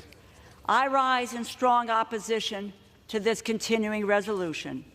We had a strong bipartisan, bicameral agreement among the leadership of both parties. There it is. Among the leadership. That means the lower, the lower guys that weren't in there and instrumental in writing this 1,594-page monstrosity. And you expect them to read it in one day? It's kind of fishy. And that's the American Rescue Plan happened in 2021. Look how fucked up we've been since then. Because you didn't want them to read the bill. At both ends of the Capitol to avert a disastrous and pointless government shutdown, to provide desperately needed disaster aid and emergency assistance, and to provide Congress with the time required to enact full-year bills, funding bills. Hear me out. Why don't we just stop their pay for the month of December and January? They get paid enough. They all have stocks on, don't listen to fucking, what's that, Eye Patch McCain. He's got stocks. He's got money. He makes millions. And he's complaining about not getting the extra $94,000. Fuck you, Eye Patch. Bills for fiscal year 2025. That bill was a result of a compromise. There were things in it the Democrats liked and Republicans did not. And there were things in it that Republicans liked and Democrats would have preferred to leave out. But that is the nature of government funding bills. They require compromise and the support of Democrats and Republicans that we in the House and Senate need to have in order to become a law. That was true throughout the 118th Congress, despite Republicans' repeated and failed efforts to write extreme and partisan funding bills, and that will be true You said extreme. in the 119th Congress as well. Yes, we were on the cusp of an agreement to move this country forward. No. Yesterday, a multi-billionaire with apparently no working knowledge of government or of appropriations, a self-appointed president of the United States, Elon Musk, issued a marching order for House Republicans to go against their own elected leadership and shut down the government. Soon after, Congress was on a fast track to a government shutdown. Good. House Republicans are responsible for any harm and uncertainty brought upon the American people. And should some get their wish for a month-long government shutdown, they will be responsible for cleaning up their mess come Inauguration Day. We are in completely unprecedented times. The world's richest man, an unelected contractor reaping billions in government contracts, is calling the shots in the Republican Party. Who With is those billions in and charge? billions. Got y'all At the money too. behest of the world's richest man, who no one voted for, the United States Congress has been thrown into pandemonium. We had a bill on Tuesday that was the result of a year and a half of work in which had the input of Republicans and Democrats, their interests, their concerns, the needs of their constituents. This bill has no such bipartisan Year and a half? and we are So you've considering been working on these in mere 2025 minutes budget for a after year it and a was half? The shit was due September 30th. You've been working on this for a year and a half. And at the last minute, you guys released the bill, which I don't believe you guys have been working on it for a year and a fucking half. Maybe it's that fucking purple hair dye going into your brain. released. It removed key provisions to limit the power of pharmaceutical companies. It abandons our bipartisan efforts to ensure American dollars and intellectual property are reinvested in American businesses and workers, instead of fueling the Chinese Communist Party's technology and capabilities. It includes a 2-year raising of the debt limit. What does that do? That serves to allow Republicans to cut taxes on the ultra-wealthy like... What's up, Al? So they don't want to raise the debt limit. That's a good thing. It's already money we don't have, so why keep borrowing it? How about you pay the bills and stop doing pet projects? Right? Elon Musk raise deficits on the backs of the American people. We must immediately return to considering the bipartisan, bicameral compromise legislation. That Speaker Johnson, Leader Schumer, Leader Jeffries, Leader McConnell, and the four corners of the Appropriations Committee reached earlier this week. We must unequivocally reject the illegitimate oligarchy that... So a year and a half, and you just released it this week? Again, I digress. ...seeks to usurp the authority of the United States Congress and of the American people. And with that, I reserve the balance of my time. Gentlewoman reserves. Gentleman from Oklahoma. Thank you very much, Mr. Speaker. Mr. Speaker, I yield to the gentleman from North Carolina, a member of the Appropriations Committee and a good friend and valued colleague, Mr. Edwards, for 5 minutes. Gentleman from North Carolina is recognized for 5 minutes. Thank you, Mr. Chairman. Thank you, Mr. Speaker. I rise in strong support of the American Relief Act. The basis of this bill, we all know, is a continuing resolution to fund the government to prevent us from shutting down until sometime into the first quarter. Now, I admit, I think we all know a continuing resolution is not the best way to fund our government, nor to be responsible for our taxpayers' dollars. We have an appropriations process that should work, and to the credit of Chairman Cole, that did work through the Appropriations Committee, and I certainly appreciate the Chairman's strong leadership in getting us through that. And it's noteworthy that he pointed out the Appropriations Committee by itself does not get to determine how we fund our government.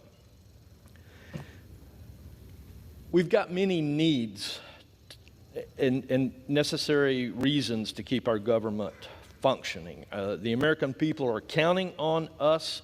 Our military, our border guards are counting on us. Our enemies are watching.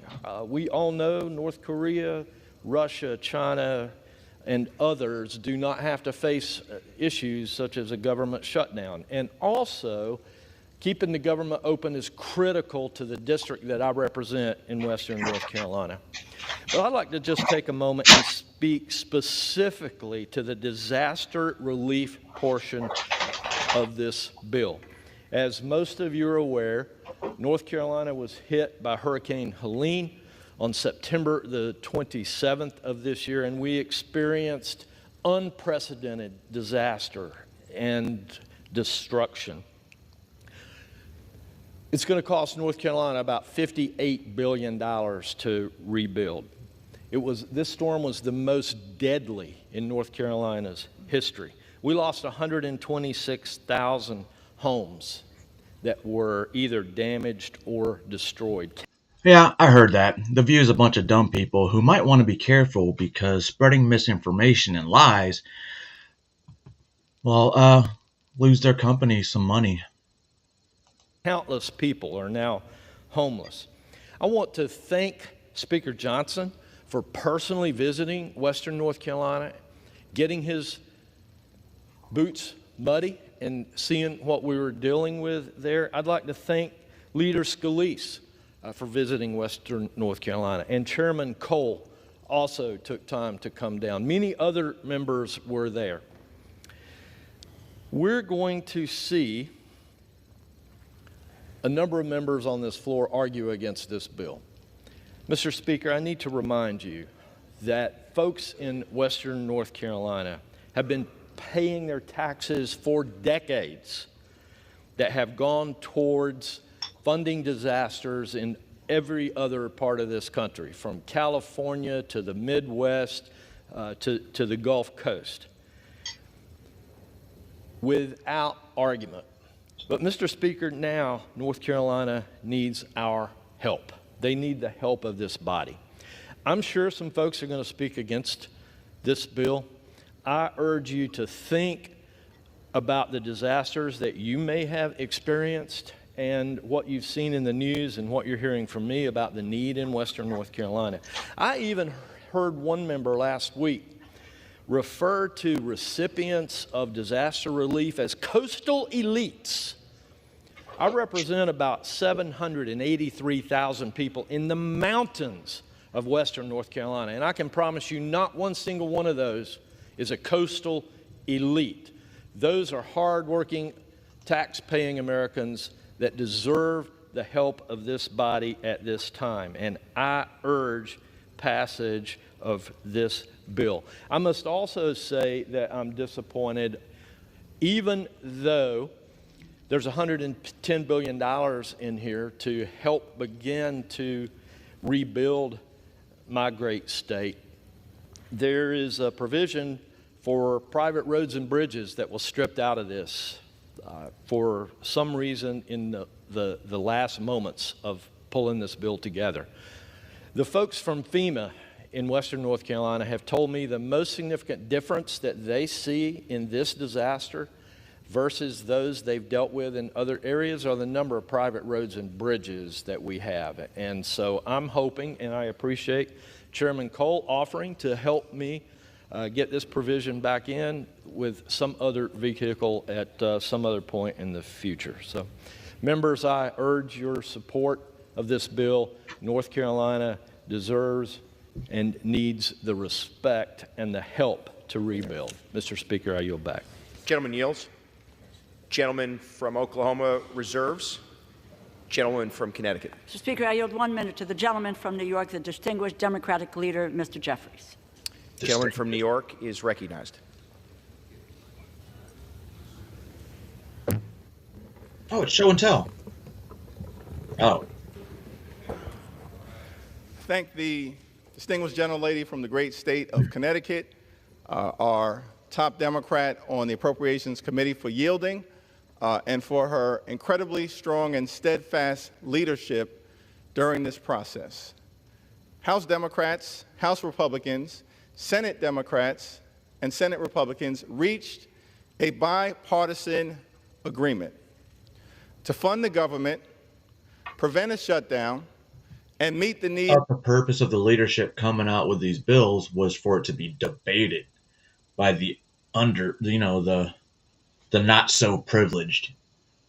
You can't just take the leader's words for it, because that would make no sense. And leaders will turn you to the wrong way. They will guide you wrong.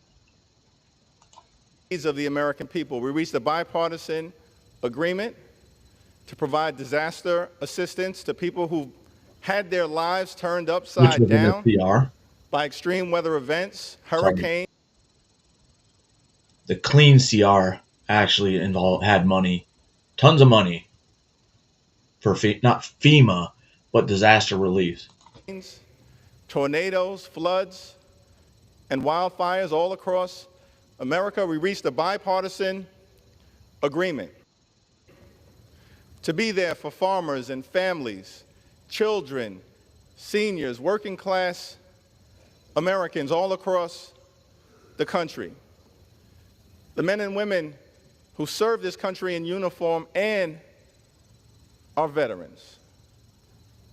House Republicans have abandoned that bipartisan agreement that we entered into in good faith. A bill that House Republicans negotiated, gave us your word that we were going to move forward together on behalf of the American people. It was a Republican drafted bill that was posted by House Republicans.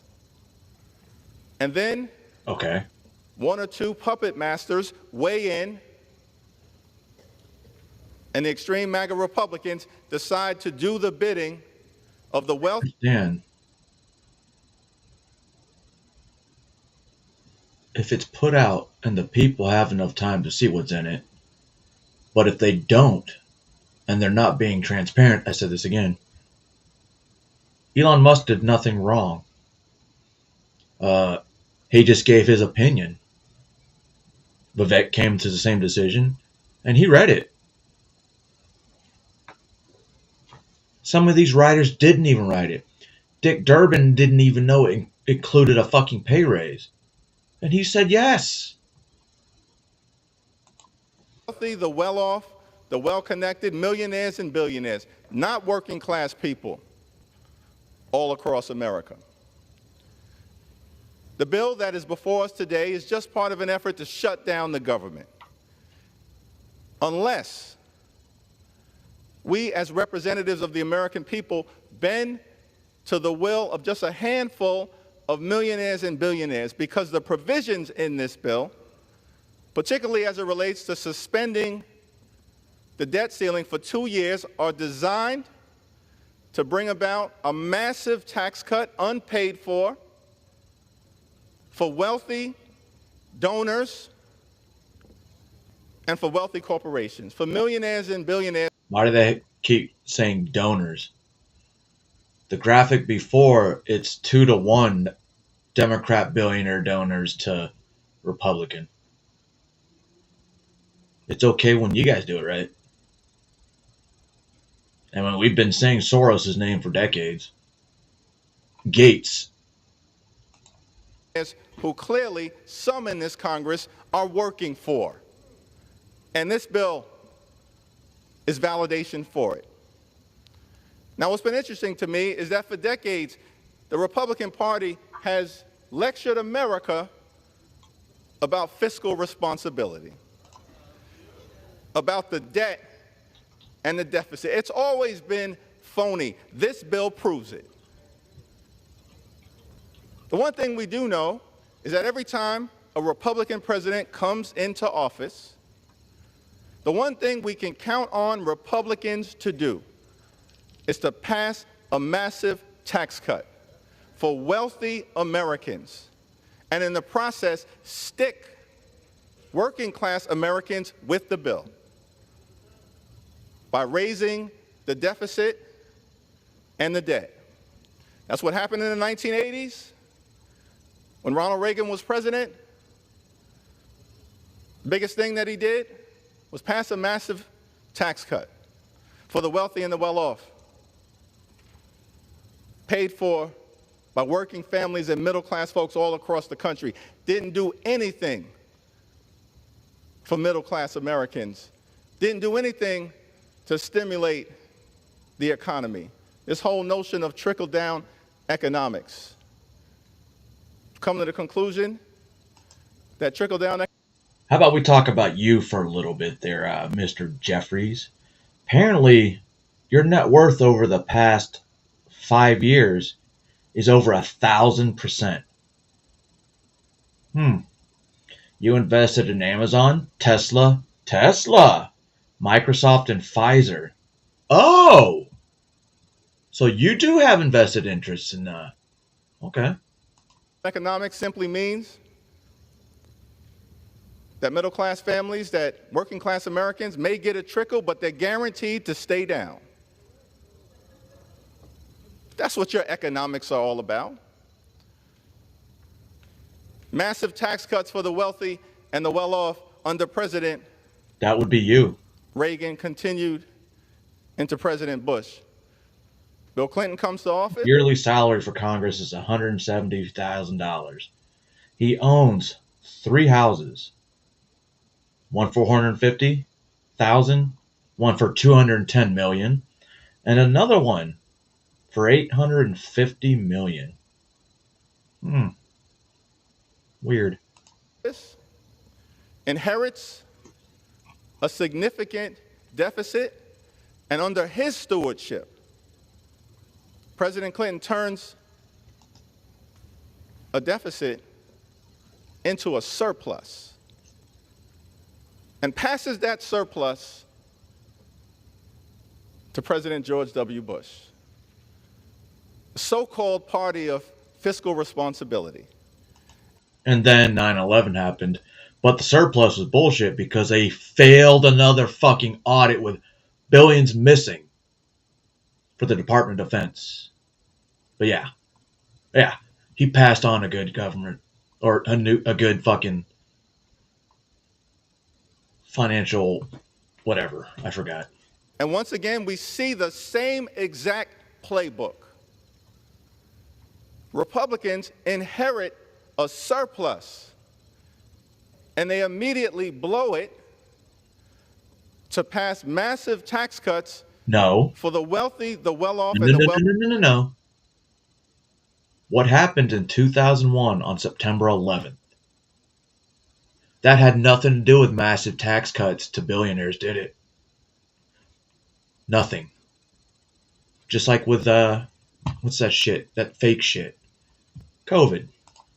Well-connected, not provide relief to working class Americans. A tax cut in 2001, unpaid for, and then a tax cut in 2003, unpaid for. And they continue to run up the debt and the deficit, prosecuting 2 failed wars. The so-called party of fiscal responsibility. Obama was president for at least 8 of those years in the war. Sure, America. When your record speaks for itself. President Obama began after mismanagement related to the prior administration, including helping to trigger the Great Recession, inherits a deficit from a Republican president of $1.5 trillion. as well as the Great Recession. And working under the leadership of President Obama, Democrats in the House and the Senate get the situation turned around, and over an 8-year period of time, reduce the deficit by $1 trillion from 1.5 trillion to 500 billion. Progress under Democratic leadership as it relates to getting America's fiscal house in order.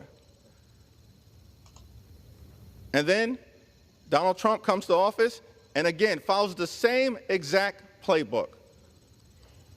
After failing to take health care away from millions of Americans. Wait, why is that a bad thing? He failed to take health care away? Okay. That means you still have health care that Congress is trying to take out in that big omnibus, so why they didn't have to use for the Affordable Care Act, which I don't either, but I pay for private insurance. You mean to tell me Congress doesn't? The Republicans turned their attention to the GOP tax scam, where 83% of the benefits went to the wealthiest 1%. Why? To subsidize the lifestyles of the rich and shameless. And in the process of doing that, borrow $2.3 trillion added to our debt, explode the deficit, so-called party of fiscal responsibility. In fact, this debt that we're dealing with, that Democrats are taking seriously, that Republicans have no interest in being responsible around, that's what this 2-year suspension of the debt ceiling is all about. In our nation's 248-year history, 25% of our nation's debt was accumulated during the 4 years of the former president. 25%. How dare you lecture America about fiscal responsibility? You wanted a fucking president that wasted $2.5 billion in 90 days. $2.5 billion. Supposedly $1 billion of it came from small money donations. Responsibility ever.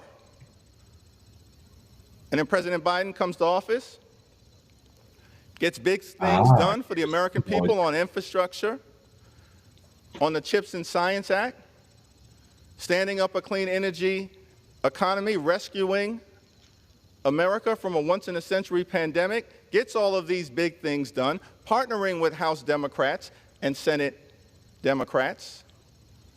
And in the process, in his first 2 years, reduces the deficit by $1.7 trillion. Where? And so we see a very clear pattern. The facts speak for themselves.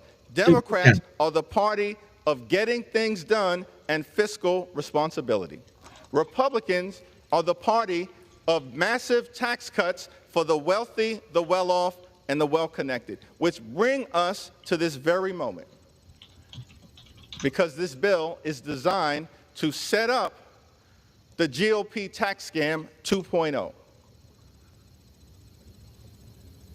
To stick the American people with a bill so you can continue to cut taxes for wealthy donors and well-connected corporations and jam working-class Americans. That's what this bill today fundamentally is all about. That's why Republicans are suspending the debt ceiling for 2 years, the so-called party of fiscal responsibility. And in addition to these massive tax cuts, we know how you want to pay for it. Many Republicans have said this in the public domain. Whoa. That we want to. So this part I don't know why they don't bring up. So 27, 28, 29, 30, 31, 32, 34. Biden rose the debt about the same amount as Donald Trump in 4 years than in Biden's 3.5 years. So he's Nothing's different. Nothing's changed. What the fuck is he crying about? They need to cut the deficit. They need to bring the debt down. That's not seems. Apparently Biden didn't do that like you're trying to say us. It's the same fucking amount. In Social Security as we know it, in Medicare as we know it, All in that's Medicaid the as we clean know it. resolution. What he's talking about was in the clean resolution that they didn't vote for yesterday. In nutritional assistance as we know it. Which Not support our veterans. the veterans had nothing to do with that. It's nothing in that omnibus. But this CR, agriculture, what else? It had some other stuff that I thought was kind of stupid in it. But it went like 30 trillion to the agriculture. Or was it 30 billion? These are all the reasons why Democrats are opposed to this legislation. Because you're trying to jam working class Americans again, as you have repeatedly done over and over and over again. Those are the facts. The other problem with this bill is that we negotiated in a bipartisan, bicameral way, real progress for work. Negotiation versus debate's two different things. The leaders to be put down the fucking plan of action, and you don't fucking get 24 hours of fucking read something and then vote for it. That's stupid. If we did military, missions that way, imagine how fucked up we would be. Oh, wait, never mind. Working class Americans, for middle class Americans, for everyday Americans who aspire to be part of the middle class. That has been cut out of this legislation. Why would you do that? Why would you eliminate funding for community health centers? That impacts the heartland of America, urban America, rural America, suburban America, small town America, Appalachia. Why would you cut out funding for community health centers? We're fighting for those everyday Americans.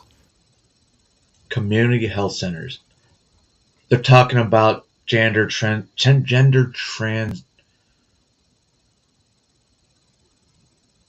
reassignment, whatever the fucking thing is called.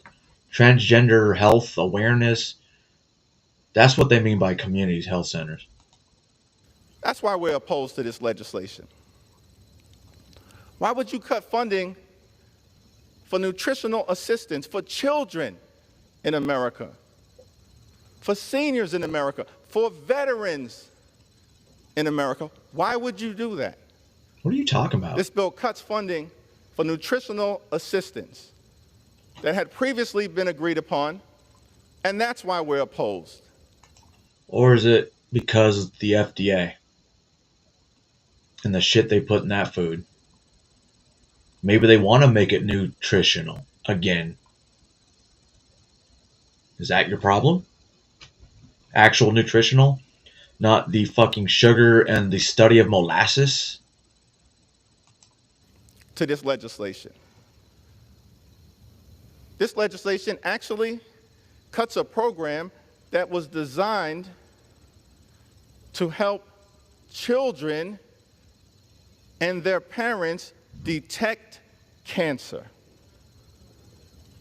Cruelty is the point. That's the bill that was already passed. That was a single vote bill that passed both the House and Senate. It wasn't part of this bill. Point. Why would you eliminate that program? We're going to fight for the children of America. Unless you're a pedophile, then we'll fight for the pedophile. And so the reasons are too numerous to articulate. Though with my magic minute, I could do that. But we've laid out the challenges with this bill, the phoniness in claiming that extreme MAGA Republicans are about working class Americans Just are what I the think party they're of afraid. fiscal They're afraid people can see through the bullshit, and that's why they're pissed off at Elon Musk. Because they couldn't fleece us. responsibility. Nothing could be further from the truth. When you run up the debt and the deficit, middle class families pay, working class families pay, and we are going to defend them. You don't pay. You make, House Democrats are going to continue to fight. they're supposedly middle class family because in the middle class family is actually richer. They're supposedly only supposed to make $170K a year. That would make them middle class, right? For working families, middle class families, all those who aspire to be part of the Imagine middle. if once you got elected to office, right? Any business dealings have to be put on hold. Any stock dealings you have, can't do them. It's illegal. That way we know you guys have to pass the actual budgets. And you don't get all this extra money like Hakeem Jeffries got a bunch of gifts anonymously. Class, for the children of America, for the seniors of America, for the unions in America, for the veterans of America, for the least, the lost, and the left behind, Dude, for seriously? the poor, the sick, and the afflicted. We are going to continue to fight for everyday Americans. That is why we are voting no on this bill, and to stop this reckless, regressive, and reactionary Republican shutdown, vote no. That part is Republicans voted no too.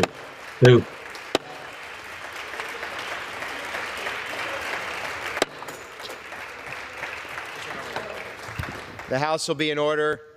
Members are reminded to direct their comments to the chair. The gentlewoman from Connecticut reserves. Yes. Gentleman from Oklahoma is recognized. Thank you very much, Mr. Speaker. Mr. Speaker, I recognize my very good friend, the distinguished gentleman from Missouri, Mr. Alford, for 2 minutes.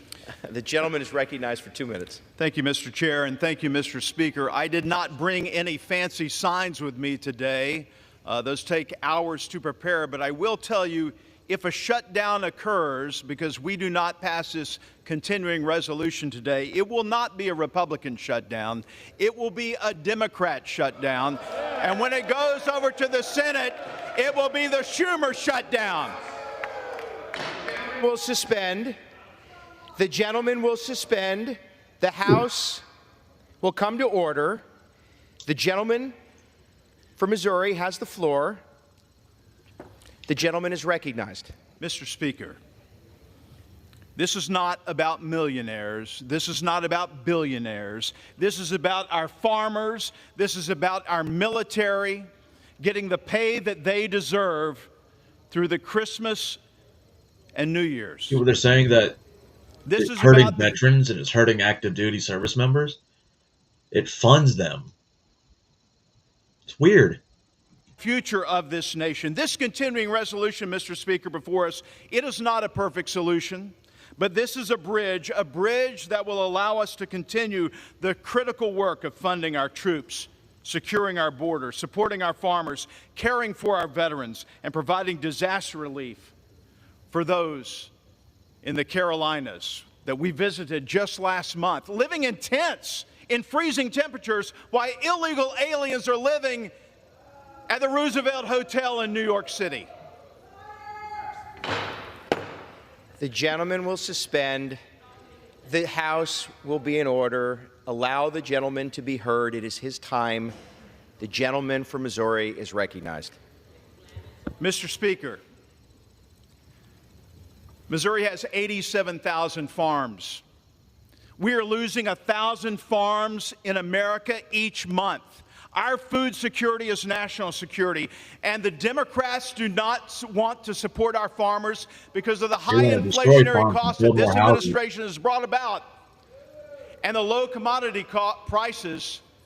Farmers are going out of business. I don't understand this consolidation of farming in America and why the Democrats are in favor of that. We have got to support our farmers through this bill. We have got to support our disaster victims through this bill. And most of all, we must support America. We are not here for ourselves. We are here for those that we represent, the hardworking Americans who depend on us to set aside our differences and act with courage and responsibility. They deserve a government that works for them and not against us. And with that, I yield back. Gentleman yields. The gentleman from Oklahoma reserves. The chair would remind my colleagues to allow speakers to be heard. The gentlewoman from Connecticut is recognized. I just remind my colleague and friend from Missouri that the compromise bill had support for the farmers, overwhelming support for farmers and for American families as well. What else was in that fucking bill? Come on. Stop being stupid. Y'all are pissed because you can't fund a bunch of your bullshit.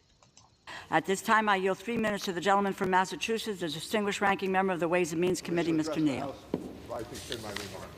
Without objection, the gentleman is recognized. Thank you, Mr. Speaker. That's cute.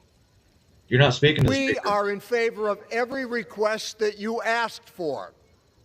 These were modest agreements that were reached and rendered by both parties in an honest and public agreement. The Speaker of the House broke his word. That's why we're here. And to the gentleman from Missouri who just spoke, I've been here for a long time. You have never won a government shutdown, and you won't win this one either. Your currency in this institution is your word. We reached an agreement. The word to the American people, not you guys.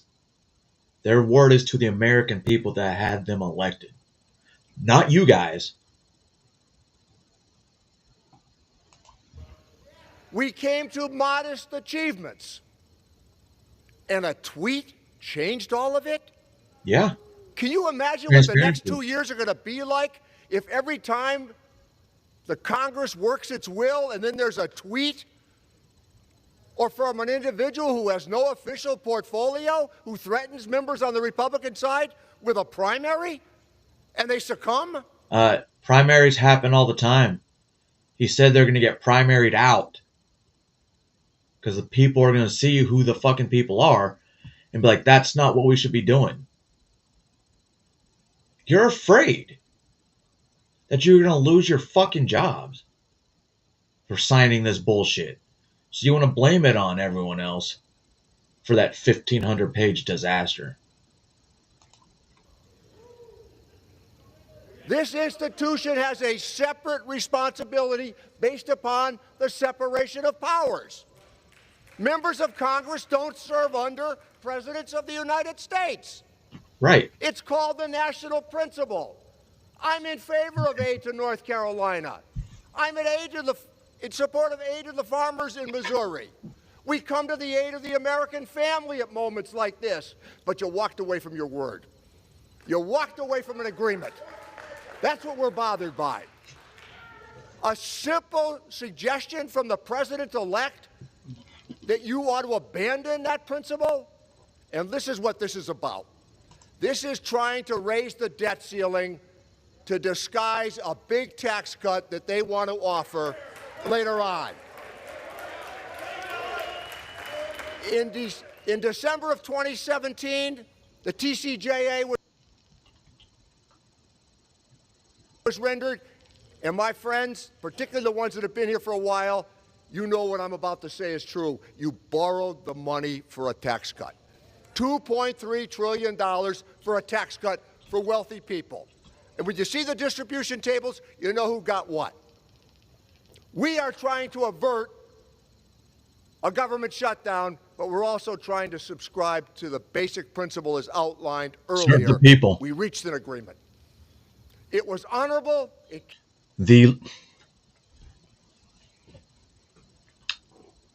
The leaders reached the agreement. They're doing what they're supposed to do. We elected them to read the shit. Imagine signing contracts without reading what's in them, right? You could end up being in the army. Came to the aid of everything you've asked for. And then you walk away from it? What about your word going forward here? What about the currency that I noted a moment ago? And I want to tell you, you cannot win a government shutdown, and you won't win this one either. I bet you they will. We need to return to the original agreement and stick with it. They really want that 1,500-page disaster. The last word here I'm going to offer is this. It's expired. The Speaker of the House needed to keep his word. I- That is my The call. gentleman's time. I yield. The gentleman will suspend. The gentlewoman from Connecticut You're not reserves. playing. The chair would remind my colleagues to direct comments to the chair. The gentleman from Oklahoma is recognized. Thank you very much, Mr. Speaker. Mr. Speaker, I yield to my good friend, the gentlewoman from Florida, Ms. Luna, for 2 minutes. Fuck yeah. The gentlewoman from Florida is recognized for 2 minutes. Mr. Speaker, I've never actually voted for a CR, but I'm here today because I realize that the plan that's on the table currently to keep our government open, but also the promise from the only president in my lifetime who's ever followed through on all of his campaign promises to the American people. Excuse me, I'm not done talking. Jesus Give me the Christ. same respect we give you guys. The House will come to order. My colleagues are reminded the gentlewoman has the floor. She has the right to be heard. It's because she's a Hispanic woman. The gentlewoman has That the looks right to be great in a heard, bikini. and the gentlewoman would be reminded to direct her comments to the chair. The gentlewoman from Florida is recognized. From the only president in my lifetime who's fulfilled all of his campaign promises to the American people, has promised to cut hundreds of billions of dollars in reconciliation. You want to talk about shutting down the government. The deal that was negotiated was largely rejected by the American people, which, to Speaker Johnson's credit, pulled it from the floor, which is why we are here today. The deal on the table will keep the government open for the American people, and if you guys so choose to shut it down, it will be on you, but not the Republican Party. We will not be going back to the table. This deal stands as it is, so let you go back home on Christmas and explain to your people why you shut down the government, because we won't be doing it. The House. Furthermore, Mr. Speaker.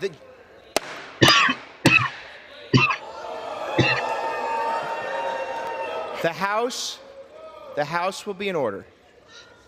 The House will be in order.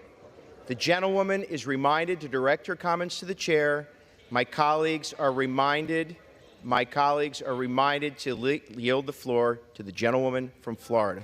Furthermore, Mr. Speaker, the former bill had items in it to include random pandemic policies, biocontaminant research that were not in the best interest of the American people. So the deal on the table is as is. You either vote for or you vote for the shutdown, but it will be not on the Republican Party, but on Democrats as it stands. Mr. Shut it Speaker, down. I yield my time.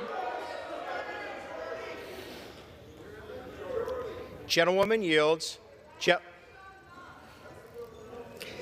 My colleagues, the chair acknowledges the emotion and passion behind all arguments. Please, the House will be in order. The gentleman from Oklahoma reserves. The gentleman from Oklahoma reserves. The gentlewoman from Connecticut is recognized. A deal is a deal. I yield 3 minutes to the gentleman from New Jersey, the distinguished ranking member of the Energy and Commerce Committee, Mr. Pallone. The gentleman is recognized.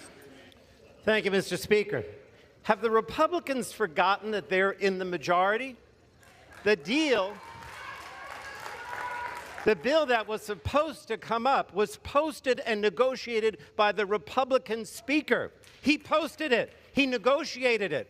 And you know that the bill that you're bringing up instead tonight will not pass. We will leave here tonight. This bill will not pass. Yeah, we and know. so you are the ones that are creating the shutdown. You have the power to decide what bills come to the floor. You are putting a bill on this floor that you know will not pass and will lead to a Republican shutdown. It's on you because you have the majority.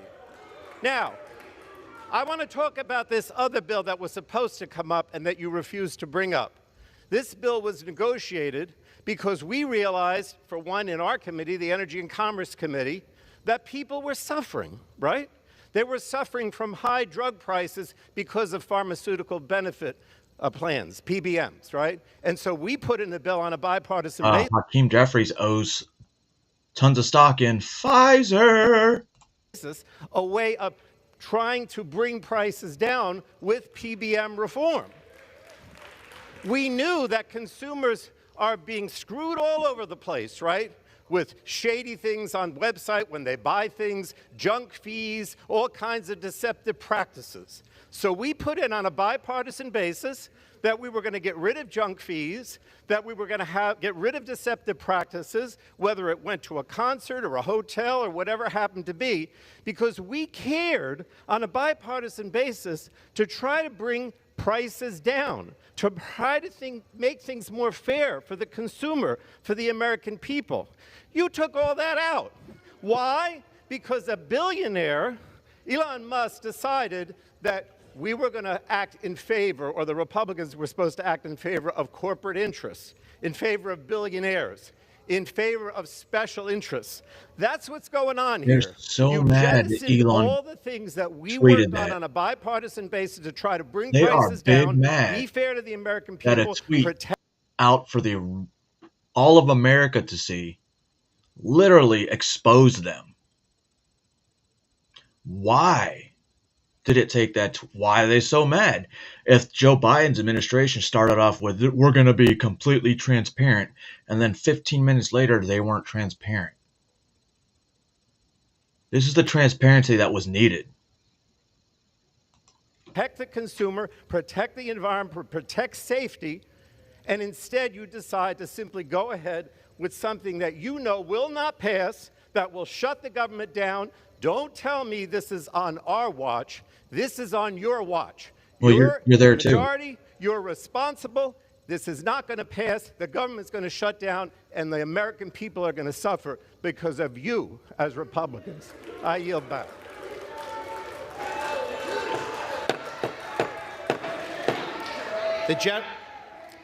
Speak. Colleagues are reminded to direct their comments to the chair. The gentlewoman from Connecticut reserves. The gentleman from Oklahoma is recognized. Thank you very much, Mr. Speaker.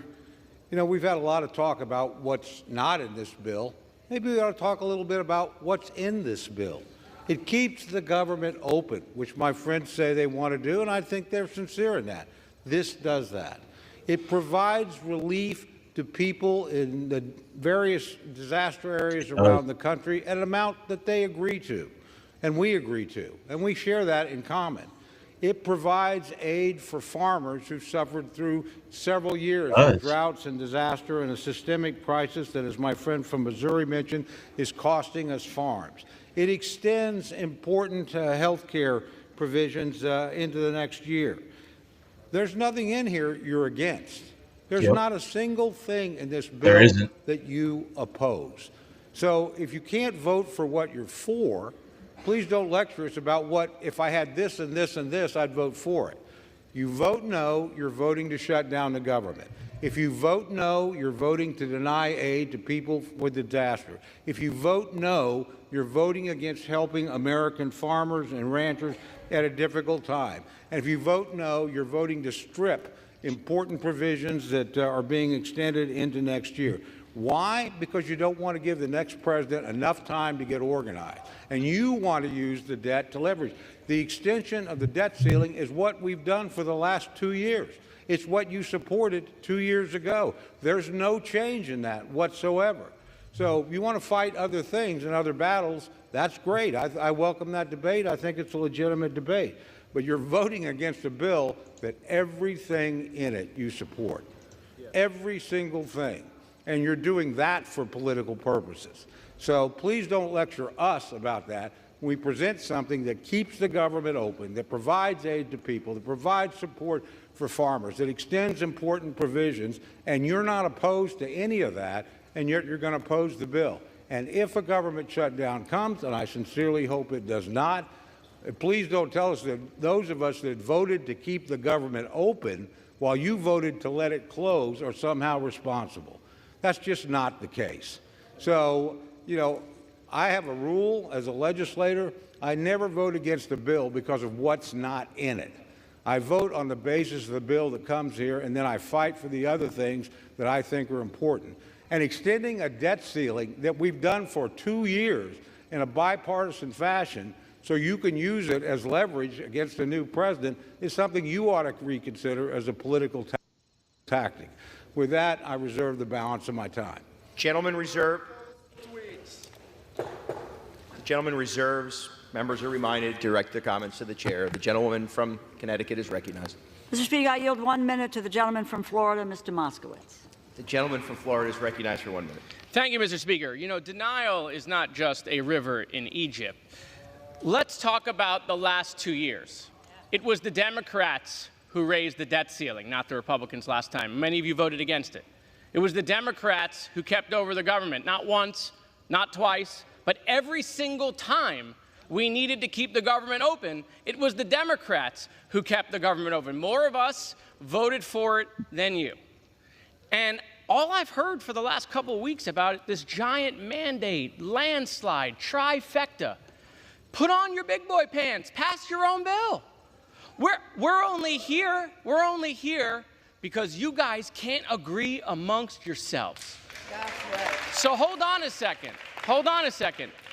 Democrats will keep government open for the American people. We will mediate the disagreements between that side of the room and that side of the room. We will do that for you, but you got to at least invite us to that meeting. So if you want us to solve your problem because you can't agree amongst yourselves, reach out. Thank you, Mr. Speaker. Time has expired. The gentlewoman reserves. Gentleman from Oklahoma. Thank you very much, Mr. Speaker. I reserve. Gentleman reserves. Gentlewoman from Connecticut. Mr. Speaker, I yield 3 minutes to the gentleman from Texas, Mr. Roy. The gentleman from Texas is recognized for 3 minutes. I thank the gentlelady.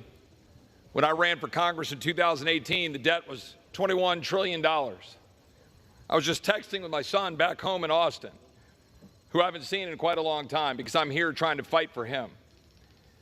When I got through cancer about 12 years ago, I made my promise to my kids that I would do everything I can to save this country. And what we're doing right now is to continue to double down on the things that are destroying the republic. We are going to increase the debt ceiling, not just $4 trillion, that's false. We have spent $4.7 trillion in additional debt in the last 19 months. We're going to increase the debt by $5 trillion. That's what's going to happen right here by Republicans, increasing the debt $5 trillion. And what are you doing in the same bill? $110 billion unpaid for, because you never have any ounce of self-respect to go out and campaign saying you're going to balance the budget, and then you come in here and pass $110 billion unpaid for. Wait, you're okay with the $50 million spending bill? On top of the $200 billion you did for WEP, you guys won't agree with that, but the fact of the matter is $330 billion. Congratulations, you've added to the debt since you were given the majority again on November 5th. It's embarrassing. It's shameful. Yes, I think this bill is better than it was yesterday on certain respects, but to take this bill yesterday and congratulate yourself because it's shorter in pages but increases the debt by $5 trillion is asinine. And that's precisely what Republicans are doing. I'm absolutely sickened by a party that campaigns on fiscal. Well, if it was cut down and they're adding $5 trillion to debt, how much was the omnibus going to add to the debt? Responsibility and has the temerity to go forward to the American people and say, you think this is fiscally responsible. It is absolutely ridiculous. It also turns off PAYGO. It turns off the $1.7 trillion in automatic cuts under PAYGO, because this side of the aisle is profoundly unserious about actually reducing deficits, just as my colleagues on the other side of the aisle are profoundly unserious about reducing deficits. The entire body has been racking up debt for my entire life. $36 trillion. $1 trillion of interest. We rack up $1 trillion every 100 days. Now, what are we going to do about it? We're going to run around and talk about cutting taxes, but not doing what's necessary to cut the spending along with the cut taxes. My other side of the aisle, my colleagues will say, oh no, we got to increase taxes, but won't do anything to cut spending. And so here we sit in the same mess. And I got to be honest, I want to remind people, this is Article 1. I yield back. Gentleman yields. Gentlewoman Gentleman reserves. Gentleman from Oklahoma. Thank you very much, Mr. Speaker. I yield myself such time as I may consume. Gentleman's This is recognized. a great debate. I mean, if you want that shit taken out, where did that $110 million go that you're talking about? Right? Where is it? What is it? Nice to have the discussion. I don't understand how he's okay with a fucking 1,500 fucking page bill. But we're here to consider a specific piece of legislation. This keeps the government open. What my friends want to do by voting no is effectively to shut it down. This provides relief to people in need. What my friends want to do by voting no is to keep that from happening. This provides aid to farmers and ranchers. What my friends want to do, and they actually favor the amounts and what have you, there's been no change in that regard, ends that. This extends important protections for the American people. No wonder he's saying. So if a bill's got something in it and you support everything that's in it, and we continue the debt ceiling that we've had the last 2 years, then I'm mystified as to how you can go home and explain that, as I wanted to keep the government open, so I voted to shut it down. It's amazing to me. With that, I reserve the balance of my time. Gentleman reserves. Gentlewoman from Connecticut. Mr. Speaker, I am prepared to close. Gentlewoman reserves. The gentleman from Oklahoma. I still have speakers, Mr. Speaker. The gentleman is recognized. Thank you very much, Mr. Speaker. I yield 1 minute to my very good friend from Ohio, the distinguished chairman of the Judiciary Committee, Mr. Jordan. Gentleman's recognized. I thank the gentleman for yielding, Mr. Speaker. This Jordan. bill is real simple. This bill helps the people who grow our food. Right.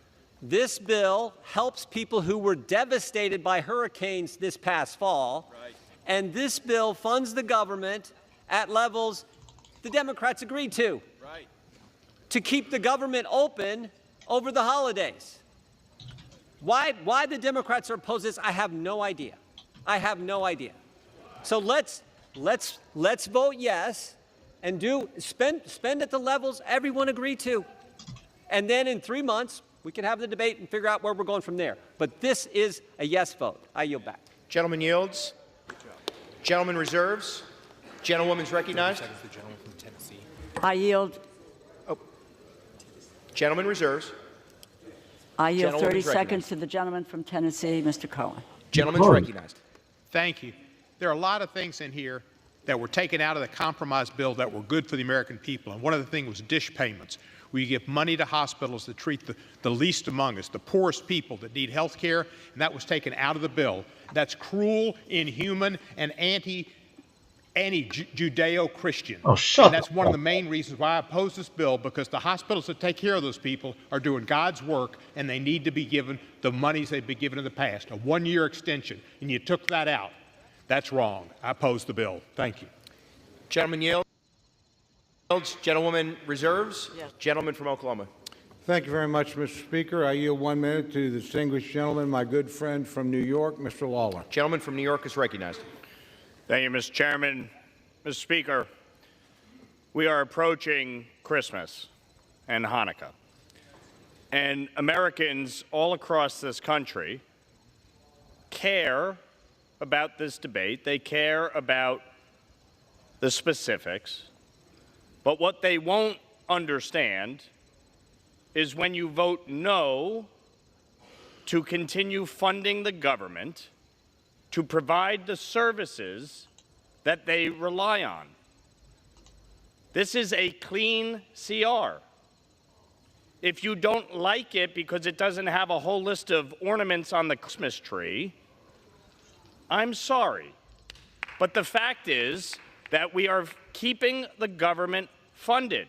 By the way, I would remind my Democratic colleagues, we could actually do our appropriations work if my senior senator from New York passed a single solitary appropriations bill on the Senate floor. He passed exactly 0. The fact is, we have to keep the government funded. That is our responsibility. An additional 30 seconds. Gentleman's recognized. We have to keep the government funded, live to fight another day. The fact is that we are not shutting the government down before Christmas. I think you should now. And I think everyone here has a responsibility to keep the government open and funded, and it requires a yes vote on this CR. It requires a yes vote on disaster relief. It requires a yes vote on providing our farmers the support that they need to put food on the table of the American people. And with that, I yield back to the chairman. Gentleman yields. Gentleman reserves. Gentlewoman's recognized. Yes. Speaker, I'm prepared to close. Gentleman reserves. The chair, I'm also prepared to close. Gentleman reserves. The gentlewoman from Connecticut is recognized. The American public has been clamoring for this body to work together, Democrats and Republicans, across the aisle, to do what is in the best interest of the American people. To that end, So why take a whole year to come up with and a to budget? give credence to what the American people are clamoring for, so they begin to have trust in us again and what we do in this body, Right. is that we've been working since last August of 2023, on a supplemental disaster relief bill. We worked assiduously over the next several months, day in and day out. And I would just say to my colleagues on the other side of the aisle, I recognize I am part of what's called the Four Corners. And it was the Four Corners of the Appropriations Committee, Mr. Cole and myself and Senator Murray and Senator Collins, who wanted to get these bills done, the appropriations bills done, by December 20th, because we believed that we could have done it and get these bills done. We were told no. We were told no. Well, That they're we right. had to have a continuing resolution that would carry us into next year. No government should be run by continuing resolutions. Okay, then shut it down. That is not good governance. But there are those in this body who don't know how to govern and don't care about governing. You've been in for how long and nothing's changed? So we worked. Are we you part of the worked problem? hard over the last several weeks, back and forth and back, to say, we can accept this, we can't accept that. We will do this, we will do that. We worked hard. The leadership did, not you. To talk about what some of my colleagues have said, the Democrats are in the minority in this body.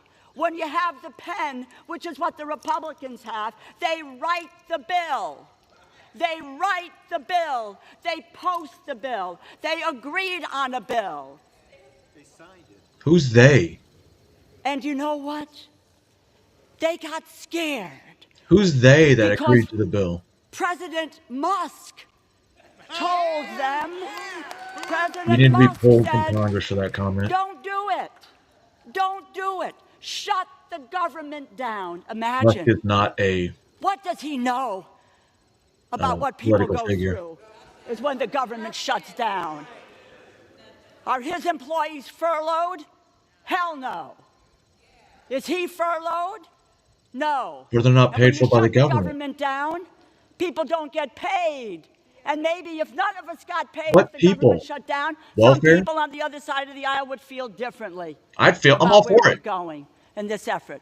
We had an agreement. But you know, this is not different from what we've getting experienced serious over the last year and a half or so. Think about it. Biden, McCarthy, deal, come together. Next day, walk away. Johnson, Schumer, deal. Next day, walk away. And now this deal, walk away from it. Okay. Who do we trust in this body? And above all, can the American people trust us? Trust us with their lives when we had a moment. Bro, like, look when at this we came bitch. to agreement. She looks like something out of a Disney movie, that, you know, a villain. All that jewelry on, purple fucking hair, bobbing like a fucking chicken. And we're supposed to take that body seriously? I mean, come on. Professionalism. I mean, then again, you can wear sweats to Congress now if you're as Democrats and Republicans, and then we were able to say, let's move forward this country. You know, one of my colleagues, I think it was Congressman Neal, who said this. The only currency we have in this body is our word. That's our credibility. That's our bond with each other. And when you break that bond, you break the ability. Listen, she's trying to make it like the word of the committee is bond. That was that group of people. When it comes to voting on it, it's not that group of people that's going to make that decision. It's the other members that are making that decision. So that's how it should work. Not be, hey, it's 1,500 pages.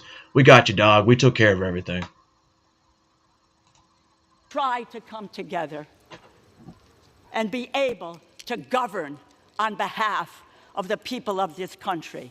What was left out of this bill, I understand what's in it, but what's left out is unconscionable, particularly in the areas of maternal Gentlewoman's time mortality. has expired. The gentlewoman's, I implore my colleagues to vote no on this bill.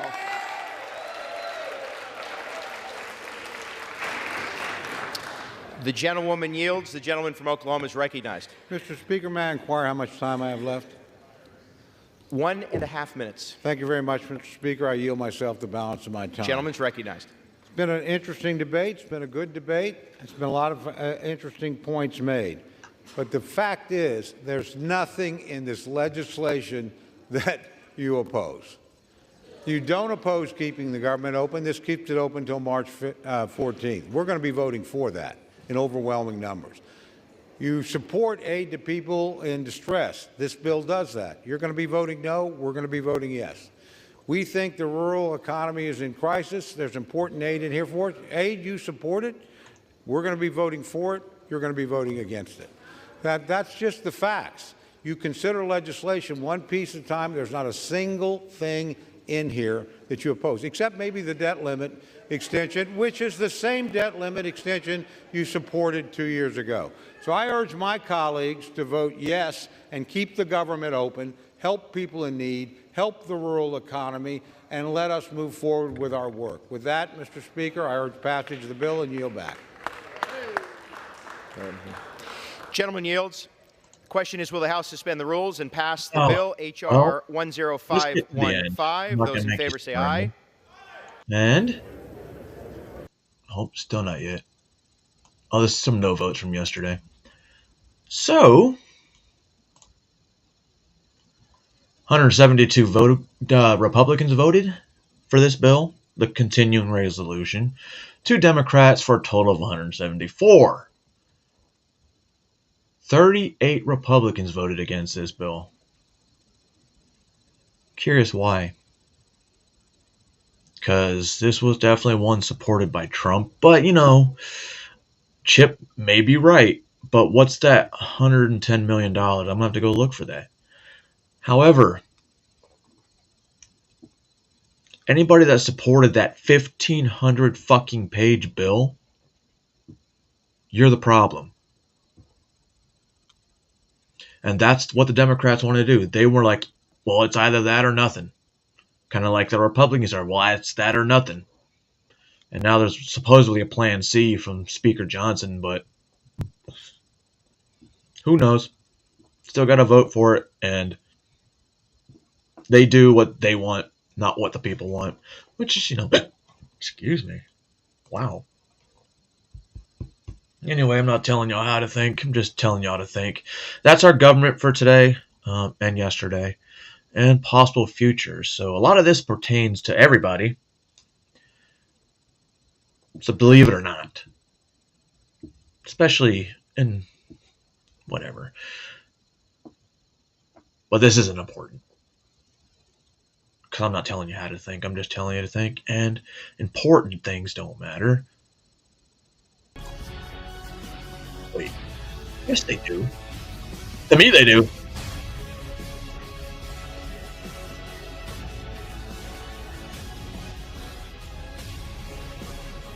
Oh, and have a good weekend if I don't see you.